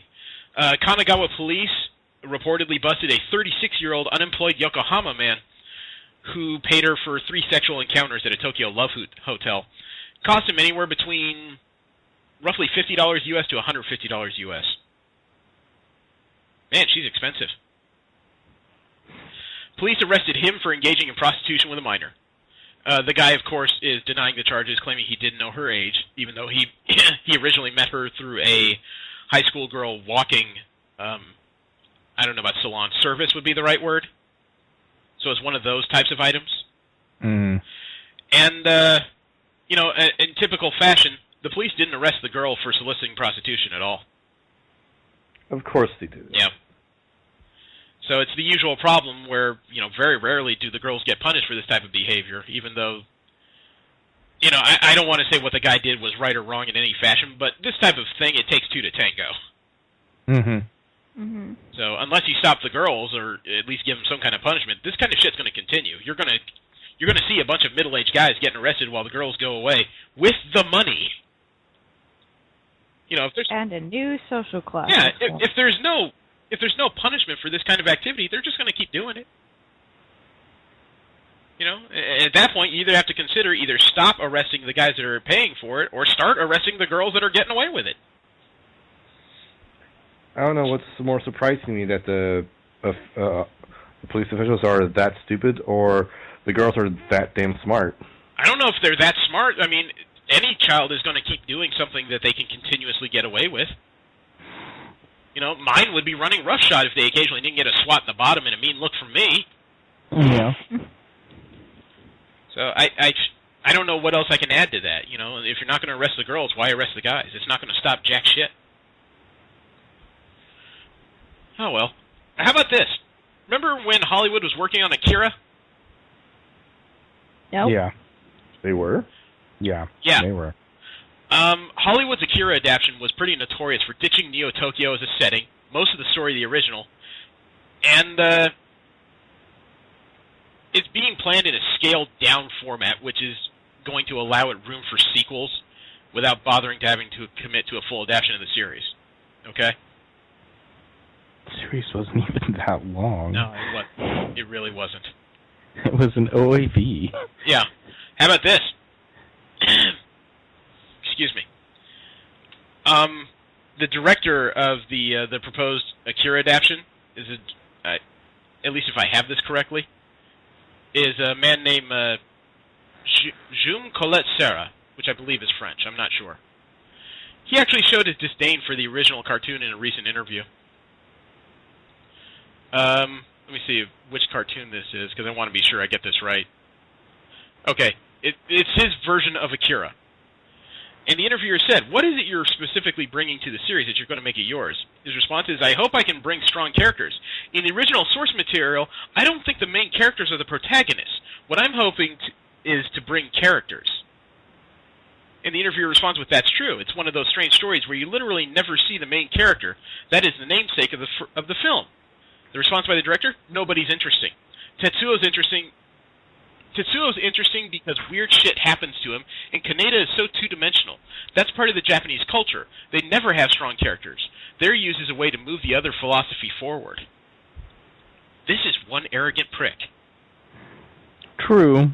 I have to agree somewhat, though, but... No, I mean, he has somewhat of a point, but I Yeah. think he's missing kind of the point that Akira was never the main character in the movie. He was always kind of the McGillicuddy. He was the object of power. You don't have to have a character in the movie named Akira for it to make sense. No, you don't. So I think he's kind of missing the point. But this, unfortunately, has... because they're scaling down the story, that means they're making room to make Akira 2 and 3. They want to make it a trilogy of movies. I don't think that's fucking necessary. No. Well... The trilogies are all the rage these days. Yeah, I mean, that'll allow you to really expand the story, but I mean, you've already kind of ripped apart the whole movie. I don't even know why you call it Akira at this point. No. Well, if this isn't enough to make you puke, Hollywood is actively working on a live-action remake of Ghost in the Shell. Oh, God. According to Sankaku Complex, the rights have been acquired by DreamWorks in 2008, when it may have actually looked like a good idea. The film is supposed to be directed by Rupert Sanders, who only has one major movie credit to his filmography, and that is Snow White and the Huntsman. Which I barely remember that one. Yeah, but I remember... I like Snow White and the Huntsman. Well, I liked parts of it. Well, I remember that for one reason. Because the director of Snow White and the Huntsman is the person that... what's her name? Cheated with. Kristen Stewart? Yeah, that's a person she slept with when she cheated on Robert Pattinson. Yep. So does that mean that this man's going to be dry humping Motoko Kusanagi? Probably.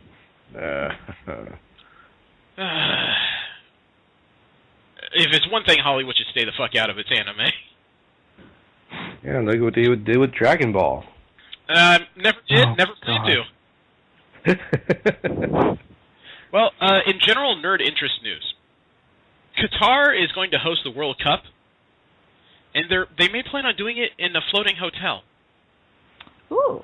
Cool. There's a design by SIG Architects developing a floating hotel concept, and Qatari authorities, they've shown interest in the idea as a way to accommodate World Cup visitors. According to this, it only cost $5.5 million to build, and would operate independently of Qatar's energy structure. Huh. It'll even have its own sewage treatment, energy generation, and recycling system, and can be built by a team off-site. That's so cool. It is an interesting idea. I mean, Qatar is not a huge nation. And it does look like something straight out of a Bond movie I've seen. It is a wealthy nation, though, isn't it? Very much so. It's one of those oil-rich nations. Yeah, that's what I thought. So they could afford to do it. There's also a GIF that's been released online showing strange changes in Mars's surface. Over a course of, I guess, a few days, it looks like there's rivulets of something running down the side of a cliff. And the supposition right now is that it's right on the edge of an ice pack. They may have found actual flowing water on Mars. They say it's the strongest indication that there is water actually moving on the planet. There's actually theories going around right now that there may be subsurface water actually running on the planet. Boy, that would change a lot of things, wouldn't it? That would excite me to no end. I know Miss Want to leave us all. What? Space is awesome. I do have one kind of happy item that I put in Nerd Interest News because I couldn't figure out where to put it. The Seattle Seahawks won the Super Bowl in grand fashion. I think to the point that Peyton Manning still has not removed whatever the hell they shoved in his rectum. But at the Seahawk Victory Parade on the Wednesday following the Super Bowl, a lone person showed up in full San Francisco gear. Not only was he left alone, they found out that he's homeless. He apparently had traveled into the area not long ago, and he was out and about simply because the homeless shelter had shut down during the daytime. They're only open at night. He's 15 years old. His name is Ronnie Andrews. And when people found out his story, instead of just kind of laughing at him as you would expect a lot of cruel fans to do, I'm not saying Seattle fans in particular, there's just a lot of people who are not nice to fans of other organizations. Mm-hmm. Instead of belittling this poor homeless kid, they have put him in a foster home for the time being, and they've helped him raise $26,000 that will be put into trust for as soon as he's 18. Wow. Nice. They're still looking to put him in a foster home, but the agreement with anybody they put him with is going to be that they have to help him oversee this trust. They'll have no access to the money. They just have to help him make aware that it's there and help him get access to it when he turns 18. That's a hell of a gesture. No kidding. That's more the kind of fandom we need instead of people putting up stupid-ass billboards and opposing towns and shit.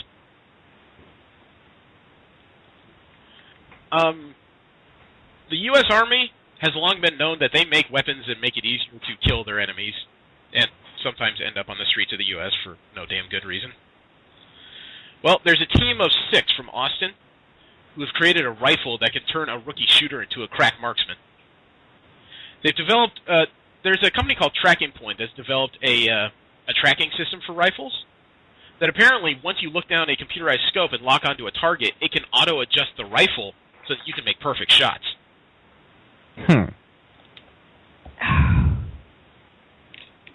They say that this doesn't just extend to weapons, though. They can actually use this type of system to enhance facial recognition technology and a couple other items. So they found other uses for it, but, I mean, obviously its primary function originally was as a scope on a rifle to increase marksmanship. It's an impressive piece of technology, if a little scary. But the accuracy comes from a Linux computer built into the scope and sensors that allow precise shooting in unfavorable conditions. When you're looking down the scope, you tag the target, and the computer shows them how to position the firearm before firing. Hang on, I think I need to go give my key to somebody. Okay. Yeah, as far as technology goes, that's awesome. I just wish we could use something for other than guns. Non-warfare? Yeah. We do excel in ways to really fuck each other up. Yeah. Also, in general nerd interest news, I have another sad piece of news. A man in Altadena, California, was robbed. Mm-hmm. The thing that makes this of our interest, he's a 40-year comic collector. Oh, what do they take? He had all kinds of items, including collectibles, statues, comic books, pictures. He had his man cave decked the fuck out in comic books. You know, if there was a man cave I could build, it wouldn't look quite like this, but it would be close. And between 3 and 8 p.m. on Tuesday of this week, which would make it, the 11th, I believe, someone broke into his home and stole $75,000 worth of collectibles. He wasn't even cleaned out. but they stole that much. And the problem is that it must be somebody that knows him, because according to him, they knew exactly what they were looking for. They took the high-end shit. They took statues, comic books, all kinds of stuff, and even some of the stuff left behind was like an Iron Man legendary scale bust from Sideshow Collectibles signed by Stan Lee. So they took some very expensive stuff. Now, this man says that he called every comic book store in the area so that they couldn't fence it. He probably had a pretty good catalog of information on all this stuff. Yeah. But man, Martin Anderson, that's a big, big, big loss. Yeah. I don't know what kind of insurance he has. I hope he's got some pretty good one. I hope he has a pretty good one, because this is just sad. Mm.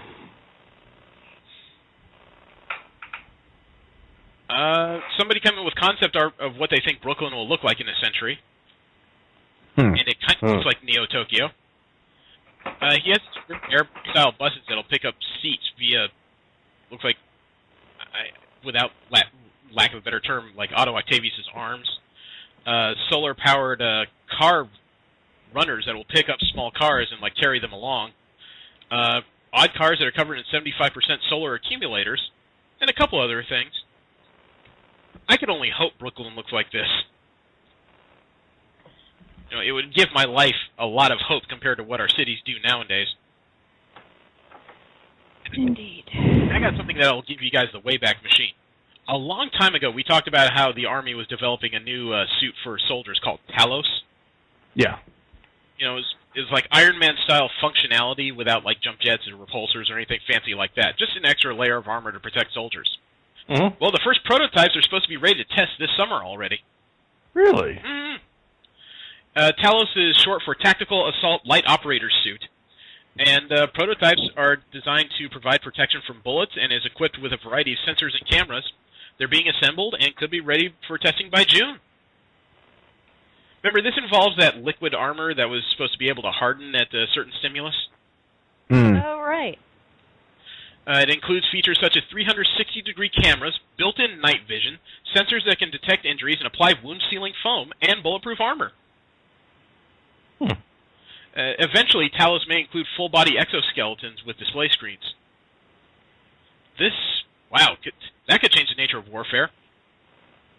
Only problem is, the way we go, this would end up in the hands of, the 18th Street Crips within a few years. But what were you going to say? Invisibility cloaks. That could be close if you got 360-degree cameras. Yep. We actually, no, there is several, metamaterials that virtually do that. I don't know, how easy they are to produce or whatever, but they exist. Yeah, it is true. Well, according to Navy Admiral William McRaven, he has kind of a scary quote about this. And the Talos began as a way to explore how technology can be used to protect Special Operations Officer. And he says, quote, "With all the advances in modern technology, I know we can do better," unquote. Of course we can. It's just a matter of mobilizing. Paying for it. Yeah. Well, that's what I meant by mobilizing. Getting organized, getting the money together, getting politics out of the way, getting business interests out of the way. How about this for general nerd interest? San Diego Comic-Con has a few things going on outside. We talked about GamersCon a little bit, how that's happening. Mm-hmm. They've announced that the San Diego Symphony that meets on the harbor behind the convention center, they're going to be playing 3 shows during that weekend. But they're not playing straight symphonic shows. Thursday, they're doing Video Games Live, where an orchestra replays popular themes from video game music. Oh, that sounds cool. On Friday, you can come out and hear Danny Elfman's music from the films of Tim Burton. And on Saturday, you can watch a live screening of the Star Trek movie from 2009 with an orchestral accompaniment. Oh, nice. That's all happening over the course of the weekend. I guess I'm going to be busy. I don't plan on doing all 3 shows, but I got to see at least one of those. The tickets don't go on sale until Monday, April 7th, though. So I have time to plan and plot. And the last bit of general nerd interest news, there's a Nike designer that says that Marty McFly's Power Laces are coming next year. That's right, because They ended up doing that for charity. Well, they did the shoe, but it had no power laces. Yeah. The man actually says that the power laces that were conceptualized in Back to the Future 2 will actually exist in 2015. I heard about this about a year ago. No. So we just get a hoverboard and we're all set. Well, yeah, and the funny thing is, the movie Back to the Future 2 supposedly did take place in 2015. I know. What happened to where are our hover cars? I don't want hover cars. You think I need that crashing in my house? Dude, if they use the Google cars auto AI, we'll have no problems with that. What about Mr. Fusion? Where's that? Actually, we will have a problem with that because that means Amazon drones will run directly into them and force them into my house. I do have several pieces of what the fuck news this week. The first one is kind of a heartbreaker. A Florida mother has to prove that her son is dying so he can't take a standardized test. What? Florida rules at their school board are kind of fucked up in that you have to actually prove that a child has extreme medical problems so that they can't take standardized testing. In the case of a young boy named Ethan, she actually had to prove that he had been in a hospice, dying, and his teacher had been visiting him almost every day. The teacher has to visit him so she can fill out paperwork explaining why he can't take the test, which still requires an extra statement by the mother as to why this boy can't take the test. That's messed up. It's unfucking believable that you have to go through so much to prove that the child is sick. You would think a note by a doctor would be more than enough. Seriously. You know, and unfortunately, this is still kind of a problem because they showed that he didn't take the test, therefore they gave him substandard scores.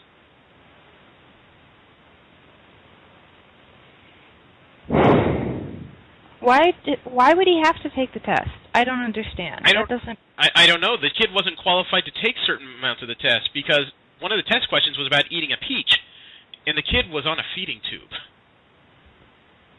That's just rude. Well, it's no longer his problem. Unfortunately, the child did pass away. That's even sadder.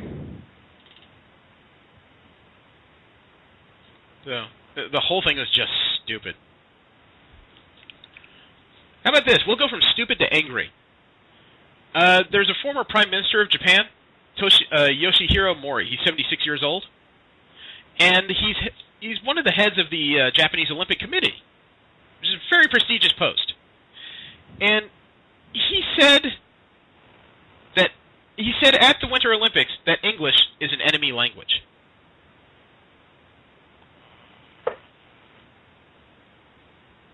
Can anyone explain to me why this man is at the head of the committee? No. For crying out loud, you're calling it an enemy language. And I understand he grew up during that period of World War II. It wasn't the friendliest of things. Has been a long amount of time since then. You know what I mean? Yeah, but formative years. You know, it's just shit. You're supposed to be at one of the few events that's supposed to be worldwide peace and togetherness, and this is the kind of shit you're going to bark. It almost figures. Damn near. Still kind of high on my list of stupid. There's a video that was released online by Viral Novelty. Kind of got a few people embarrassed. There were several people wandering around the Amsterdam red light district, which is one of the few places that you can legally solicit prostitution. And often it involves women, you know, in scantily clad kind of posing in windows. A few men got stopped because out of nowhere dubstep started to play very loudly in the area. And women in 6 windows in the front of one hotel started dancing. You know, they did an arranged lineup, and it was very interesting. I sat down and watched it. I was trying to figure out what the point was. At the end of the music, they all pointed towards the top of the building, and suddenly a light-up display came on that explained that a number of women in the Amsterdam red light district were there as a result of sex trafficking. Ooh. It wasn't an admonishment of the men's habits or the red light district on a whole, so much as it was that people need to work harder to stop sex trafficking so that the women that are there willingly. Yeah. It was provocative. To me, it was an interesting statement that they managed to get these women behind it to do this. And at the end of it, at first I thought, shame on you, that's a hell of a thing to do, but then I thought, you know what? That's probably exactly the kind of audience you need to speak directly to. Because, it's not like the men went down there to do anything illegal, and I don't think they'd be as interested in doing that stuff if they understood those women were not there of their own free will. Yeah. So, I got to credit whoever did this, and I don't know who, for creative advertising at the very least. I'll make sure to link the video because, it's not very sexualized, but it is proper and interesting at the very least.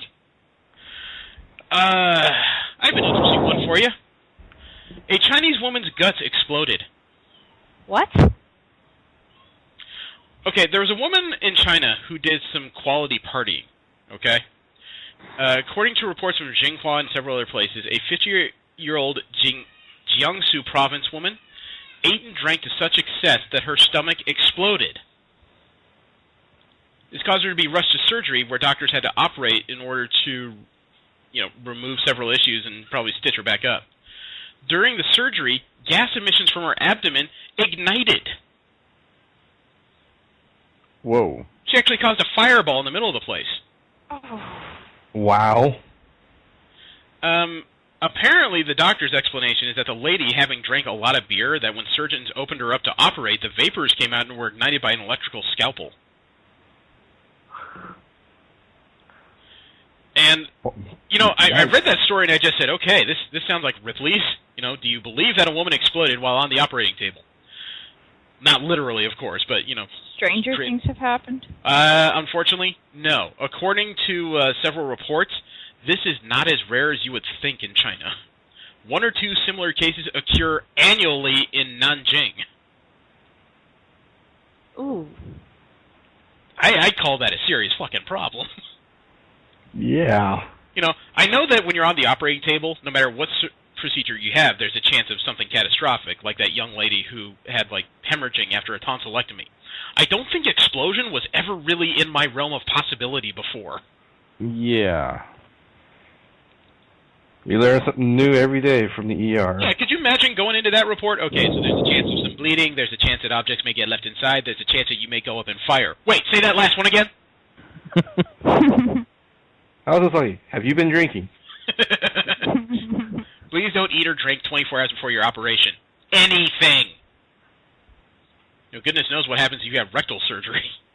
Oh, God. That'd be a pure blue flame. Then they'd kill you for being a warlock. Oh, bad puns, bad puns. Oh, come on, it was a callback. How about this one?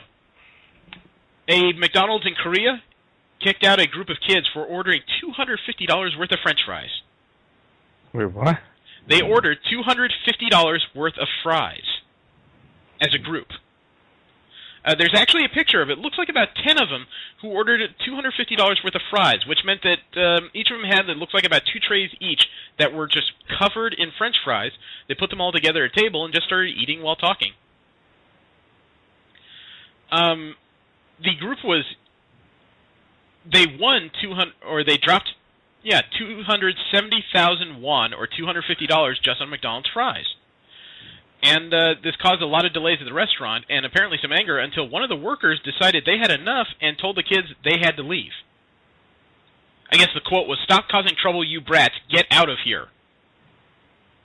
And well, they get their money back? I don't know. I guess I kind of see both sides of it, because it is rather inconvenient when you consider how much cooking would have had to been done to produce $250 in fries. Yeah. That's a serious delay in production. I totally get that.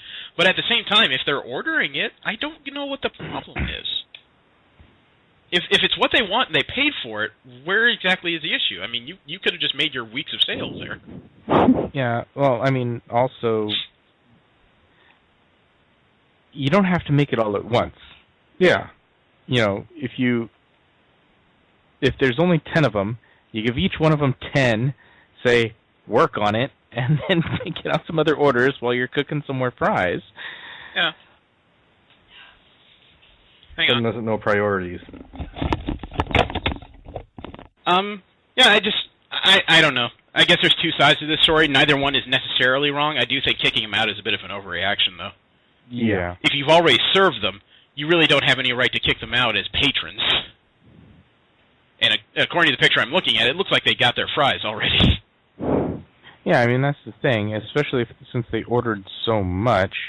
It's kind of like, take your fries and go somewhere else. You're the one that put it on trays instead of in to-go. Yeah. Yeah. It is it's not really a double fault so much as it's just, I think, naivete of the workers. I think they intended well, I don't think they thought about this one. Yeah, obviously they didn't. They had not. I mean, because that's like, we used to go, when we didn't have a lot of money and order a whole bunch of McDonald's hamburgers because, they were 29 cents. Yeah. Cheeseburgers were 39 cents. Yeah. But the thing was, every single store put a cap on how many you could order. Yeah. So if we really needed a lot, and we were going, basically planning on using them through the week or something, then we just went to, like, the 3 stores in Merced, and got the maximum at each place. Yeah, I guess it's just one of those adaptive problems. Now they know they should actually probably say at a certain point, no more fries.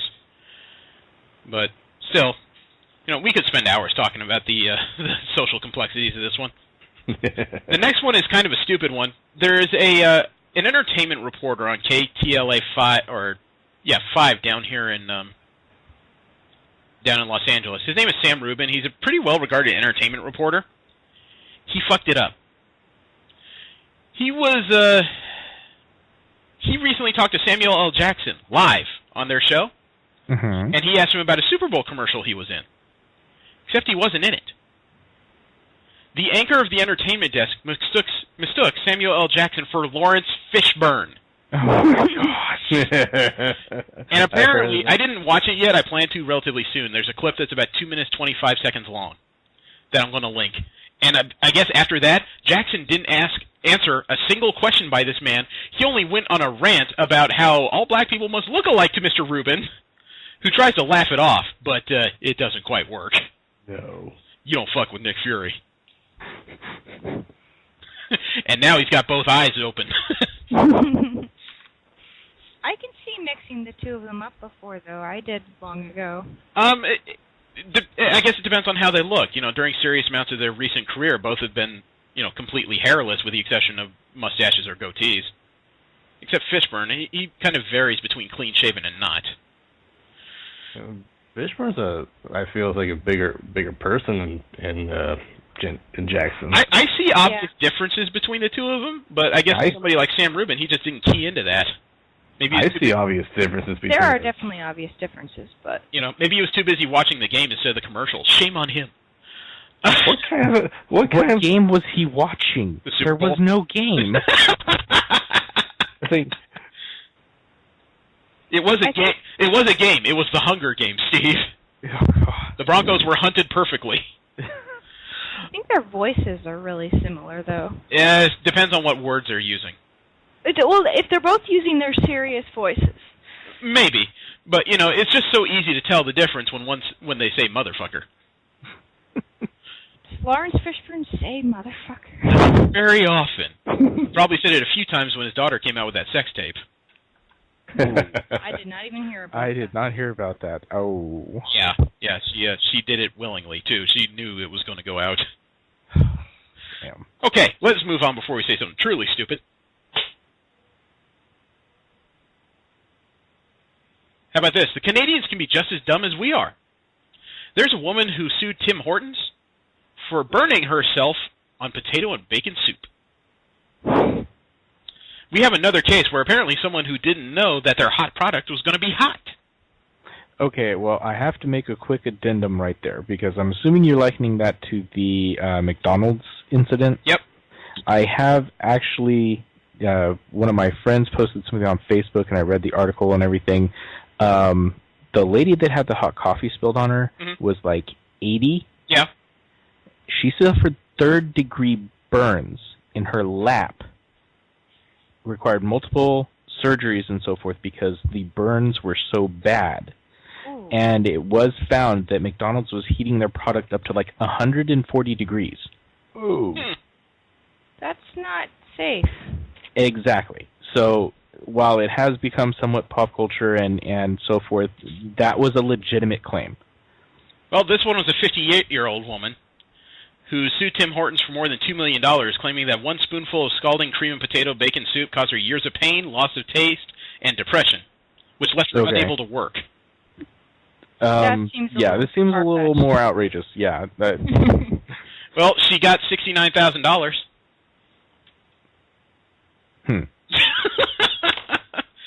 She won something, so she may have had some injuries, but depression that caused her unable to work, I have trouble buying that. That's probably lawyer talk. Yeah. Yeah. There is an artist on DeviantArt called Nebaziel. He has a sense of humor, and I enjoy his work. I bring him up now because he posted some stuff on Facebook recently that made me laugh. He explained why women in fantasy art wear skimpy armor, like the bikini-style stuff that Red Sonja is wearing. According to his comic panels, it's because of the power of the uterus, which allows them to deflect arrows and synchronize them into impressive power blasts to defeat giant monsters. Okay. He was just coming up for some kind of hokey reason for the bare midriffs. I don't think it's a case of I don't like it so much as just poking a little fun at it. The image of Vampirella, the Goblin Queen from Marvel, and Starfire synchronizing their uteruses was just fucking funny. Oh, God. Dude, you gotta give us a link. Are you kidding? At the end, all he puts at it is just science! Here's the first one where he talks about Red Sonja, and of course I'll link it to the article, and here's the second one where it's other women from comics synchronizing uteruses. He's a pretty good artist. He's actually worked for the big companies in varying respects, and I just always appreciate when somebody can put a funny spin on something, even when it's somewhat ridiculous. But, I'll leave that to your guys' imagination and interest.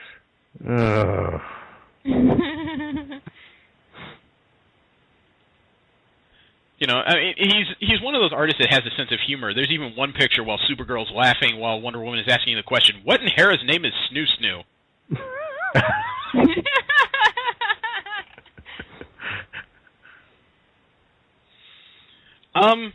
This belongs firmly in What the Fuck News, because I don't understand how people are this goddamn dumb. There is a poll that was done by the National Science Foundation of the U.S., and it polled more than 2,200 people. The result of that poll was supposed to be about sciences. They asked 10 questions about physical and biological science.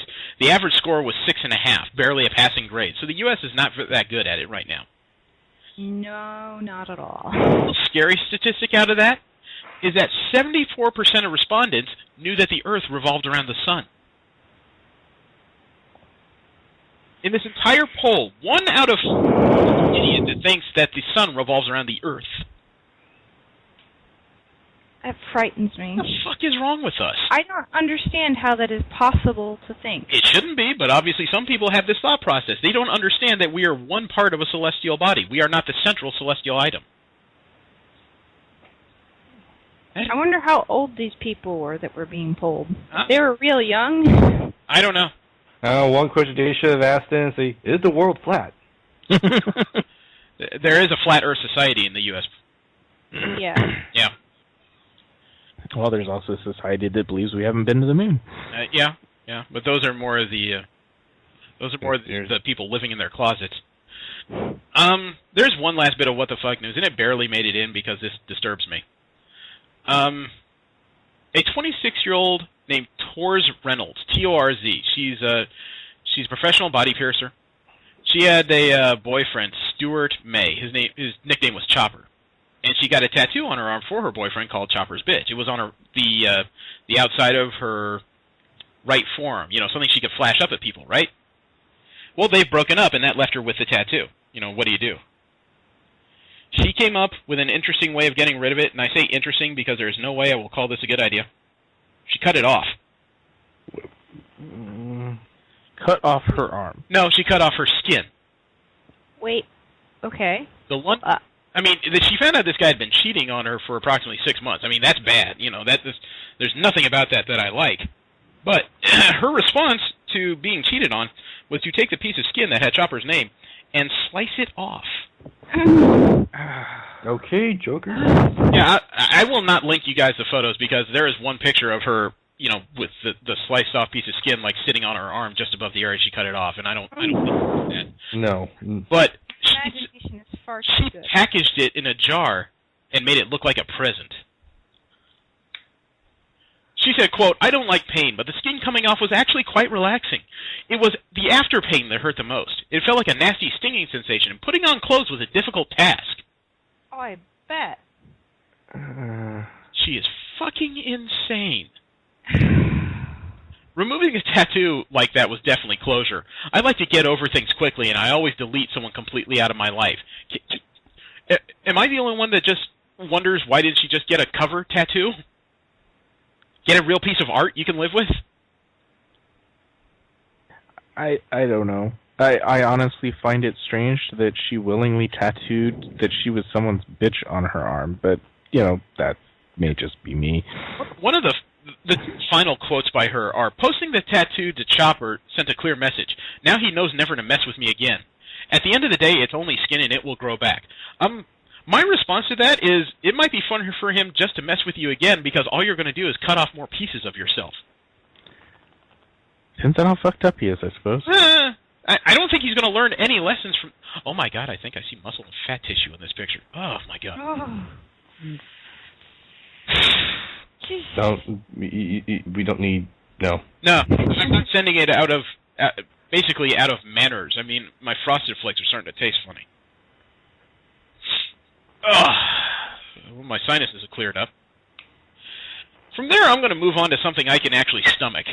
And that is our conversation of the week. I asked these guys to read the limited series from 2008 of Madrox, plus the first issue of what would have been his era of X Factor, which was chronologically number 150. I guess I should ask the preliminary question. Who read? I did. Read. Oh, wow, rare day. Okay. Now, Jamie Madrox is a character that was introduced in Marvel back in the 70s. His original call sign was the Multiple Man, which, kind of sounds like a fun day at a Village People concert. I mean, his base power is duplication. He makes copies of himself. Potentially unlimited. This series, even though he's an X-Men character, took a very different bend. What did you guys think? He's... Oh, go ahead, Z. No, go ahead. All right. I was going to say, he's never been one of my favorite characters, and while I guess psychologically interesting, the fact that he's having so much problems with his clones, it amused me, but at the same time it's like kind of hard to get into the character when he's so down all the time. He's down for good reason, though. Yeah. I'm not faulting his reasons. For me, I was like, okay, It's this depressing. makes me depressed reading it. I don't need help with that. Yeah, it's interesting, but at the same time, you're like, I don't know what this is getting me. Well, I found it interesting because I'm like Steve. I had rarely found Multiple Man interesting before this period, but reading this miniseries made him much more interesting to me. That's true. I mean, he's Because, complicated. yeah, I mean, the idea of self-duplication is kind of a mundane power because it's a bunch of you standing around. The change to his power in that each of his duplications seems to have some extreme aspect of his personality I found relatively interesting because now, while he's making duplicates, it's kind of unpredictable as to what you're going to get. Yeah. Yeah. I find that interesting because I had a similar thought not too long ago for something I was trying to write. Is like, well, if someone gets duplicated, do they like diverge personalities and Hang on, I need to talk to Jason. Okay. Yeah, I thought this was a good reintroduction to the character for a lot of people. Because this is another series that was kind of like Hawkeye. You didn't need a whole lot of foreknowledge in a lot of these characters to get into it. And they did a good job of setting up the tone very early.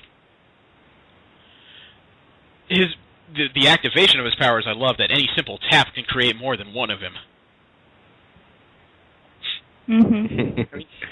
Jesse, you haven't said much. What did you think? That will be interesting in pop culture. Honestly, I didn't have the same take as V or Steve. I thought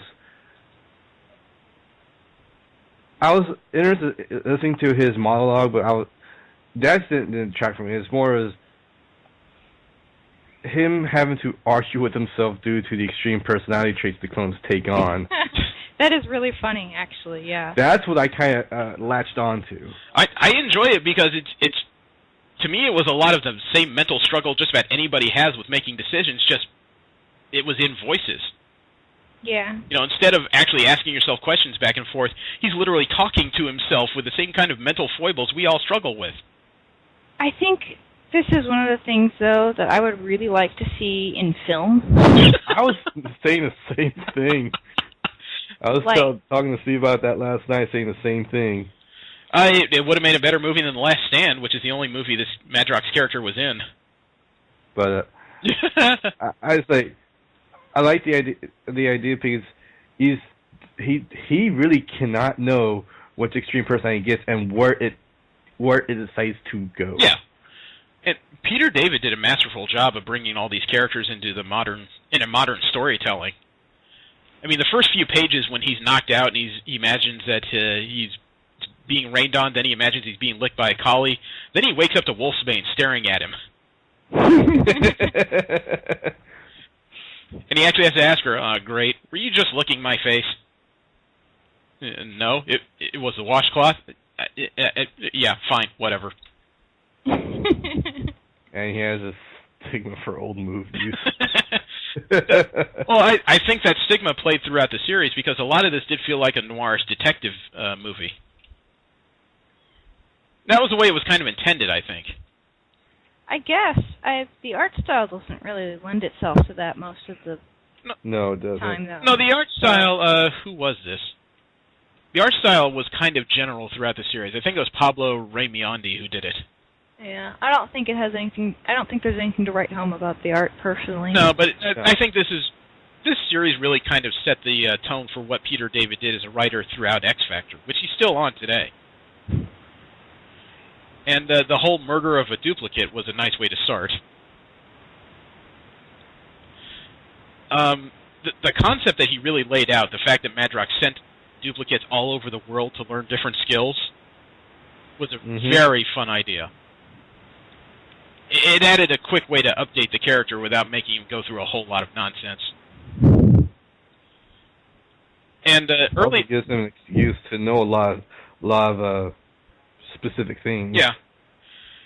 And at some points, this does play out like a Joss Whedon TV series. I mean, the beginning of the second issue, when he runs across this guy being beat up, Madrox stands in front of the thug. The guy punches him twice and suddenly realizes there's three of Madrox staring back at him. They give him a beat down. That was awesome. The guy he rescued looked a lot like Steve Buscemi for some reason. Yeah, he didn't have the fucked up teeth. I guess that's true.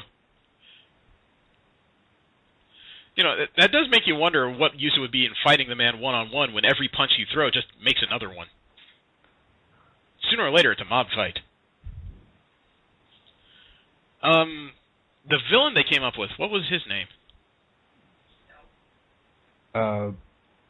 Fuck. Can't remember her name. Him.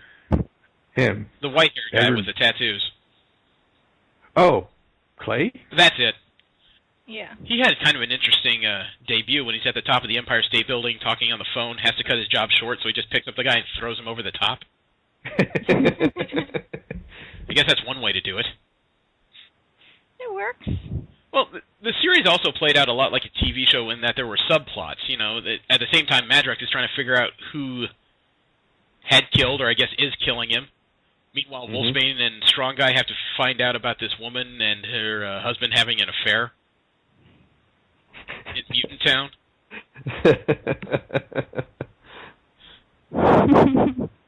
I love how Strong Guy and Clay's fight ended in that particular scene. Yeah. Arguably did not go great in the least. You know, although the idea of that particular person they're following having a psychic affair, that was unique. Yeah. With a man. I know. And let alone his poor girlfriend. when she confronted him, then you find out that she's a pyrokinetic that has no immunity to fire. That's gotta be messed Oh, up. I know. Every time she rages, she suddenly hits fire and everything just burns. Including her. Yeah. I love how with the implication of his clones is going, saying, I could take every fucking road in life. Yeah. So I love how one of his clones ended up being gay. He has the potential to be extraordinarily powerful simply through the I won't say accumulation powerful, of knowledge. Yeah, very knowledgeable. But knowledge is power. Further on in the series, he finds out that his clones have been doing all kinds of things. One is a priest, one has been a family man, one's been a Shaolin monk. He used his clones to help him win Who Wants to Be a Millionaire. Yes. But there was one question I think was asked in the series that is important to why the character is so morose. How interesting is life when you've actually taken every choice life has to offer instead of just one? There is a point to that. I mean, he hasn't just been a superhero as he reabsorbs his duplicates. That means he's also been a monk, he's been a millionaire, he's been a poor man, he's been insane, he's been a priest. He's done everything. But not everything. There's always more. Well, that's something that humans generally don't find out for themselves, though. We don't think about more, we just think about what we are. I suppose. I guess. I mean, I kind of think that with all those experiences, it would be...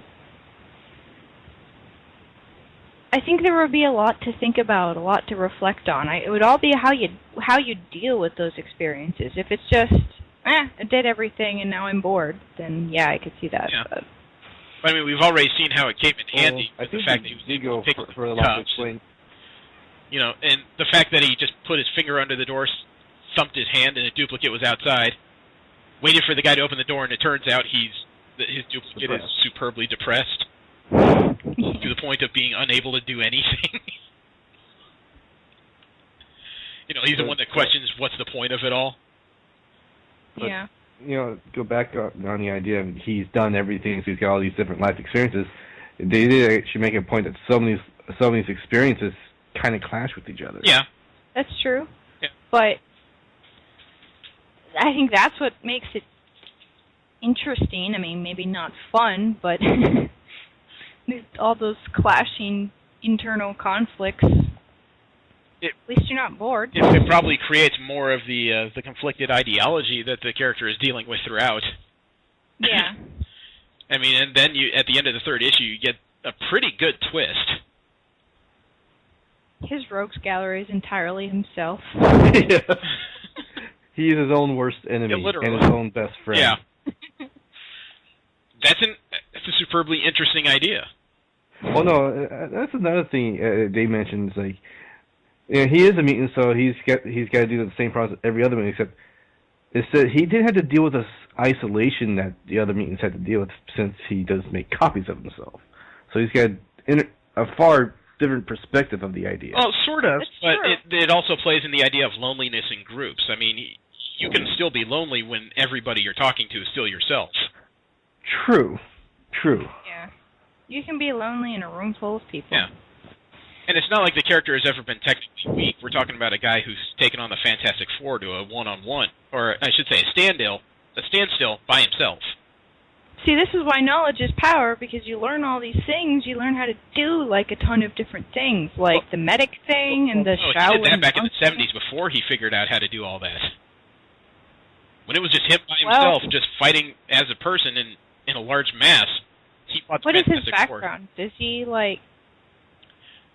He's technically a mutant, although he's kind of unusual. You know how mutants in Marvel, they generally get their powers somewhere around their adolescent and teenage years? Uh-huh. He actually started making duplicates as a baby. Oh. When he was born, the doctor slapped his bottom, and there was 2 of them. That had to freak him out. And it freaked out everybody in the room. So he's a mutant, but a different class of mutant. All of his powers are innate like a mutant, but he started much earlier. Interesting. So there's still a bit of a mystery involved in all this. And then, of course, by the end of issue 4, you find out that the woman he was trying to rescue is the woman that's trying to kill him. I saw that twist coming a couple of That one was more... issues prior, that one but was, then again, he said, I was such a naive idiot. Yeah. That one was so much more obvious than the fact that one of his own duplicates was trying to kill him.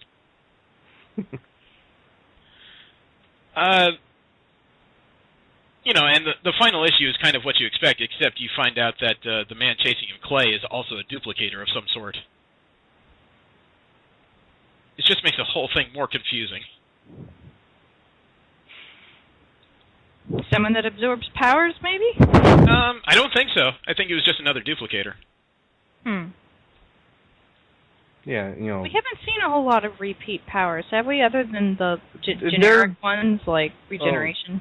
They happen far more often. It's just like those that have the duplicate powers are just characterized kind of background. There are plenty of people that do an energy blast from various locations on the body. There are plenty of people that can do fire. Well, yeah, I mean, but those are tons that can do regeneration. Mm-hmm. Yeah, I know like I said, those are all... I know at least 3 heroes that have some regenerative abilities. And that's just heroes. Come with the territory. Well, regenerative powers are more likely for characters with solo series, I find. You know, it's like Spider-Man didn't start out with them, but he gained them simply because he doesn't have anyone to rely on generally. Wolverine always had them. Superman developed them. You know, I don't think there's a whole lot of solo characters that don't have powers unless they're strictly street level, like Punisher and Daredevil. And then there's Batman, of course, who must regenerate. I don't care what anybody fucking says. He probably has super advanced healing from spending all the time with the ninjas or whatever. Yeah, I mean, hell, even the Doctor regenerates. The last issue had a couple surprises to it. Or I should say issue 5 of the series did. I did enjoy it to a degree. The surprise with the paint gun threw me off a bit. Yeah. I saw that, because it's like, that's orange. That's not blood. Was it orange, or...? It was orange. Oh, yeah. It was totally an orange dot in his forehead, and it's like, that is... I guess it came across as orange on the gun? page. I think they meant for it to be red, but It looked orange to me. You know, visual storytelling allows for so much leeway. I mean, after all, we saw the woman turn into a giant insectoid-like thing. Yeah. I do have really excellent color vision, so... Okay, that's fine. Maybe they meant it to be more reddish, but it certainly looked orange to me. And it did have a very TV-style ending with the guy he thought was a villain, the one he's haranguing throughout the miniseries, just saying, "Get out of here." You know, yeah. Could have shot him directly in the head and ended all this mess, but decided not to.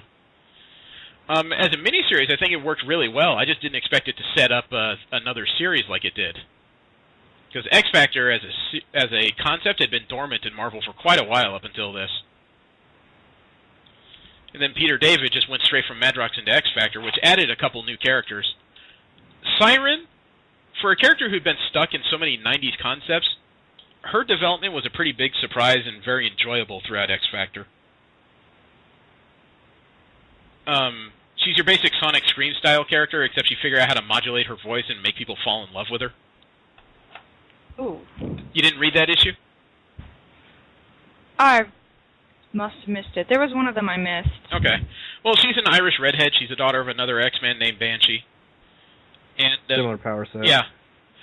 As it went along, Madrox kind of made more fun of her because she became very good at submerging her Irish accent. I think in the second or third issue of their run, she tried to charm a cop to stop them from arresting her.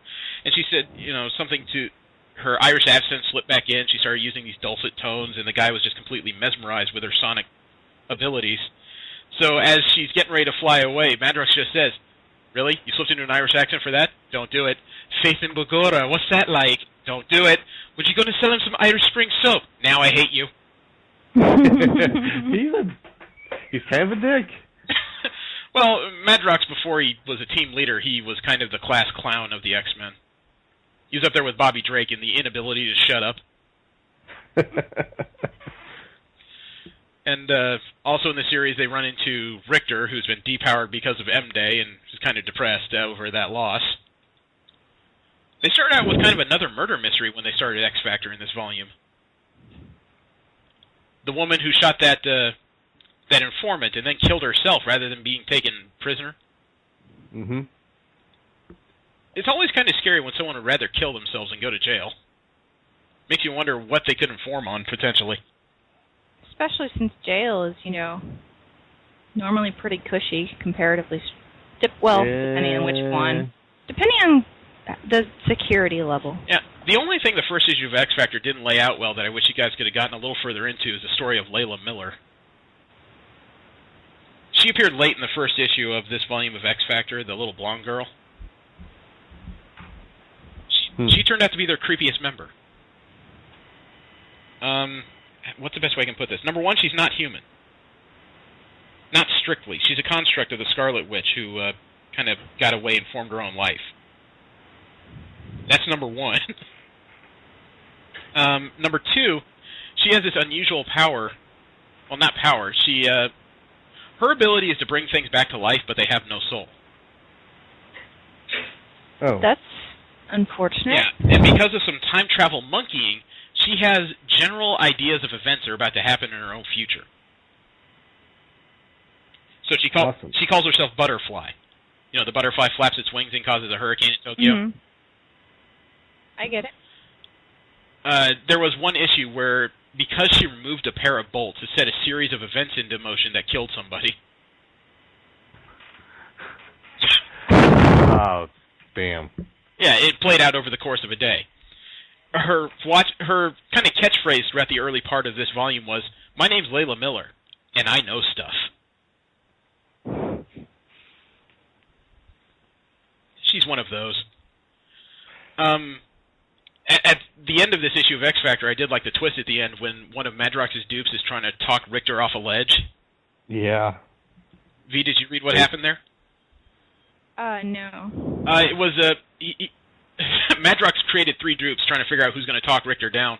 Only one of them had anything sunny to say, so that's when they tossed down to the ledge. And after a whole evening of talking to him and convincing him that he didn't need to kill himself, all of a sudden this dupe said that this was the part of Jamie's personality that does the unexpected stuff. He's the unpredictable. He is the X Factor, and threw Richter off the roof. And to be continued. Yeah. In other words, this is the version of someone's dark impulses that always says, well, what happens if I do this? Interesting. Yeah. It's kind of crazy. That actually played out later in the series when this thing kept reappearing. It made him not trust his powers when, you know, whatever you summon could potentially kill somebody. But, you know, it's been a long time since I read this series, and it actually reminded me why I enjoyed it so much. I think of this series as a good jump-on point for a lot of people. It does explain these characters fairly succinctly. It's very thoughtful. I do very much enjoy that. I just wish the art was a little more in connection with, in tune with the noir intentions. I could see that. I could definitely understand that wish. Jesse, what do you think overall? Jesse? I'm thinking. It scares me when you do that. Well, I have to sometimes, you know, just harangue my thoughts together to get something cohesive going. Okay. Or else you won't be able to understand what I'm saying. All right. I totally get that. Wait, is Steve back in his chair? Steve? Yeah. No. Oh, wow. Okay. Basically, for me, I enjoyed it, but I've kind of latched on a certain character, I guess, character archetypes and whatnot, and he kind of falls into that, being the kind of an asshole character. He's not just an asshole. I think as far as comics go, his power set, although technically mundane, kind of unique. I've seen DC come up with a couple of copycats, but nobody has the kind of personality that Madrox has. Yeah, he falls into it. That's just one facet of his character, which I've kind of latched onto. Mm-hmm. Yeah. You know, I think as X Factor goes along, if you guys read that, you'd be more interested, because I know Peter David is one of V's favorite authors. Yeah. And he wrote a really good character study. There was at one point where all of X Factor was forced to undergo psychological testing by one of the supposed psychologists in Marvel, and he diagnosed them all with extreme PTSD. I'm not surprised by that, given the shit they probably have gone through. Yeah. And what you're staring at isn't even the totality of their roster on the first issue. They eventually pick up members, lose members. They had a receptionist who was a literal troll from Asgard for a little while. Really? Well, maybe not Asgard. He may have been an alien, but he definitely was an off-worlder. No, he wasn't Asgardian. He was being hunted by Hela, the goddess of the dead. Let me see. Longshot and Shatterstar became members of theirs. Wolfsbane became pregnant during the series. Richter got into a relationship with Shatterstar. Literal relationship. I get the feeling there's another character that came in that I'm forgetting. Oh, for a while, Havoc and Polaris were on the team, too. Mm. So this series had a pretty good run. I'm almost disappointed that they ended it in favor of the current X-Factor, but that one's still being written by David. That one's starting off slower, but I'm going to give it a chance considering what kind of author that man is. I have to. He's written such a fun series to date. If it wasn't for him, Madrox wouldn't be half as interesting. I'm just sad that character is kind of on the sidelines in current comics. Yeah, I could see him not being portrayed in films, though. What with the having to make A lot of CG copies. Yeah. A lot of CG copies. But that would be so much fun. I do think this is one of those characters that if it wasn't for Fox owning the rights to like all the X-Men characters, he probably would have been in a Marvel movie already. Oh, yeah. Because while the power would require a lot of CG, it wouldn't require a lot of complicated CG. No, and they would not have to spend a whole lot on actors. No, actually, most of X-Factor during this volume would have made a pretty good movie, considering how relatively mundane the power sets are. You know, super strength, sonic scream, some flight, the werewolfism, it's all stuff Hollywood has done before. That might have actually been a pretty manageable movie if somebody would do it. Actually, I was thinking that they could easily do a TV series. Oh, yeah. Probably, but I'd rather see this as a web series. I'd rather see them pushing the edges of art. You know what I mean? Yeah. That's my preference, though. A Netflix thing? Pretty much. You know, at least then it would give them a little more leeway as far as storytelling without FCC guidelines. Oh, well. That's my feeling. But I think we'll end it there because I do think this series was pretty positive overall. I think this is something a lot of people could read. It wasn't overly violent or sexualized. No characters were ever really stuck in the bumbling idiot sort of way. Even Strong Guy, who's not the most intelligent guy, he wasn't shown as ineffectual or stupid. Just not genius. Yeah, I still love that call sign, Strong Guy. Little too on the nose. It's obviously what people just kept calling him, and then he stuck with it. Actually, he picked it. Really? Yeah, he wanted to be called Strong Guy. He didn't feel it was as stereotypical as usual superhero names. I couldn't believe how tall he is. Yeah, almost impossibly so. He's a fucking giant. Okay, so next week we have to do some pop culture profiling with Sal Springo. And the list I had, somebody decided to take it off the top of the Post-it pad. Oops. Yeah, so we need a new list. I know that Quicksilver and Flash were on that list. We decided to talk about them since they're both speeders, but they're both upcoming and current like media projects, and they both go about their powers kind of differently. Yeah. Shoot, put Multiple Man on there. Yeah, it's just about. Yeah, I think he's earned a spot on that. Were we going to do X-23? We already did her in one. Yeah, we did. Oh, her. that's right. I forgot. That was an interesting one because that was the same week we did Wolverine. Well, shit, let's put Hazmat on that list. We did that one. We did? Yeah. That was our third one. We did that at the same time as another one. Okay, shoot. It's getting harder, isn't it? Yeah. How about Poison Ivy? Okay. I like Poison Ivy. Yeah. She's always been one of those characters that's kind of on the cusp of becoming a hero. She just can't stop killing people. Let's see, what else do we need here? We've got 4. We could use at least 3 or 4 more. Yeah. Yeah, this is getting more difficult. There's a couple of like Superman-esque characters I could think of, but I don't want to fall back into that well. There's got to be some X-Men or something that has a weird power we haven't done yet. There probably is. You know, we usually don't talk much about X-Men simply because it seems like they're the ones with the most variety. Actually, what about the Wasp from the Avengers? Oh, size change? Yeah, that's not something we've really delved into. No. Oh. There's also Ant-Man. Oh, but they kind of fall into the same one. Their powers both come... Yeah, I think their powers both come from the same thing, scientific manipulation. Fair enough. And both of them go big and small. Actually, both Hank Pym and Janet Van Dyne have been the Wasp at different times. So that actually works. Let's see. We haven't done Nightcrawler, have we?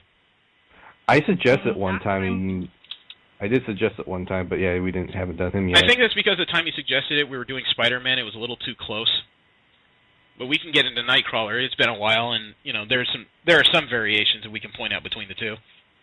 Teleportation. More like portal generation. Whatever. He teleports. His method is different. Yeah. Yeah. Since Electro. Okay, I like that. And actually, one more just came to mind that we've never discussed in any format before. We should do Triage. Oh, yeah. The Uncanny X-Men student that does healing. He's quite... Yeah, we have not talked about... we've talked about self-regeneration. We haven't talked about a healer before, though. There weren't many, if at all. Most of the healers, though, when I think about it, I think more about X-Men, because there was Elixir, too. The new X-Man, the one with the gold skin? That may have been before the time you started reading steadily. Yeah. Okay. And actually, I'll add a mystery name to the end, because I know something that goes along with that could be fun to talk about. So we have 9 names, actually. Cool. So the ones you'll be looking up for sure are Flash, Quicksilver, Multiple, Poison Ivory, Wasp, Nightcrawler, and Electro, and Triage. That's a good variation. I like that crew. You have 2 speedsters, duplicator, plant control, size change, teleportation, wall crawling, electric manipulation, and healing. That's a good group. Indeed. All right. So that is what we'll go with. Steve still hasn't come back, has he? No, they're working on the car. Oh, well. Okay, well, I think we should end it there. I invite you guys to roll with us again next week when Sal Fringo is back on the show. Thank you very much for tuning in. I am Jeremy. Steve's not here. I'm Jesse. And B. Thank you very much. I like the fact you had to add in, he's not here. But I got it! Proxy. Yeah, really.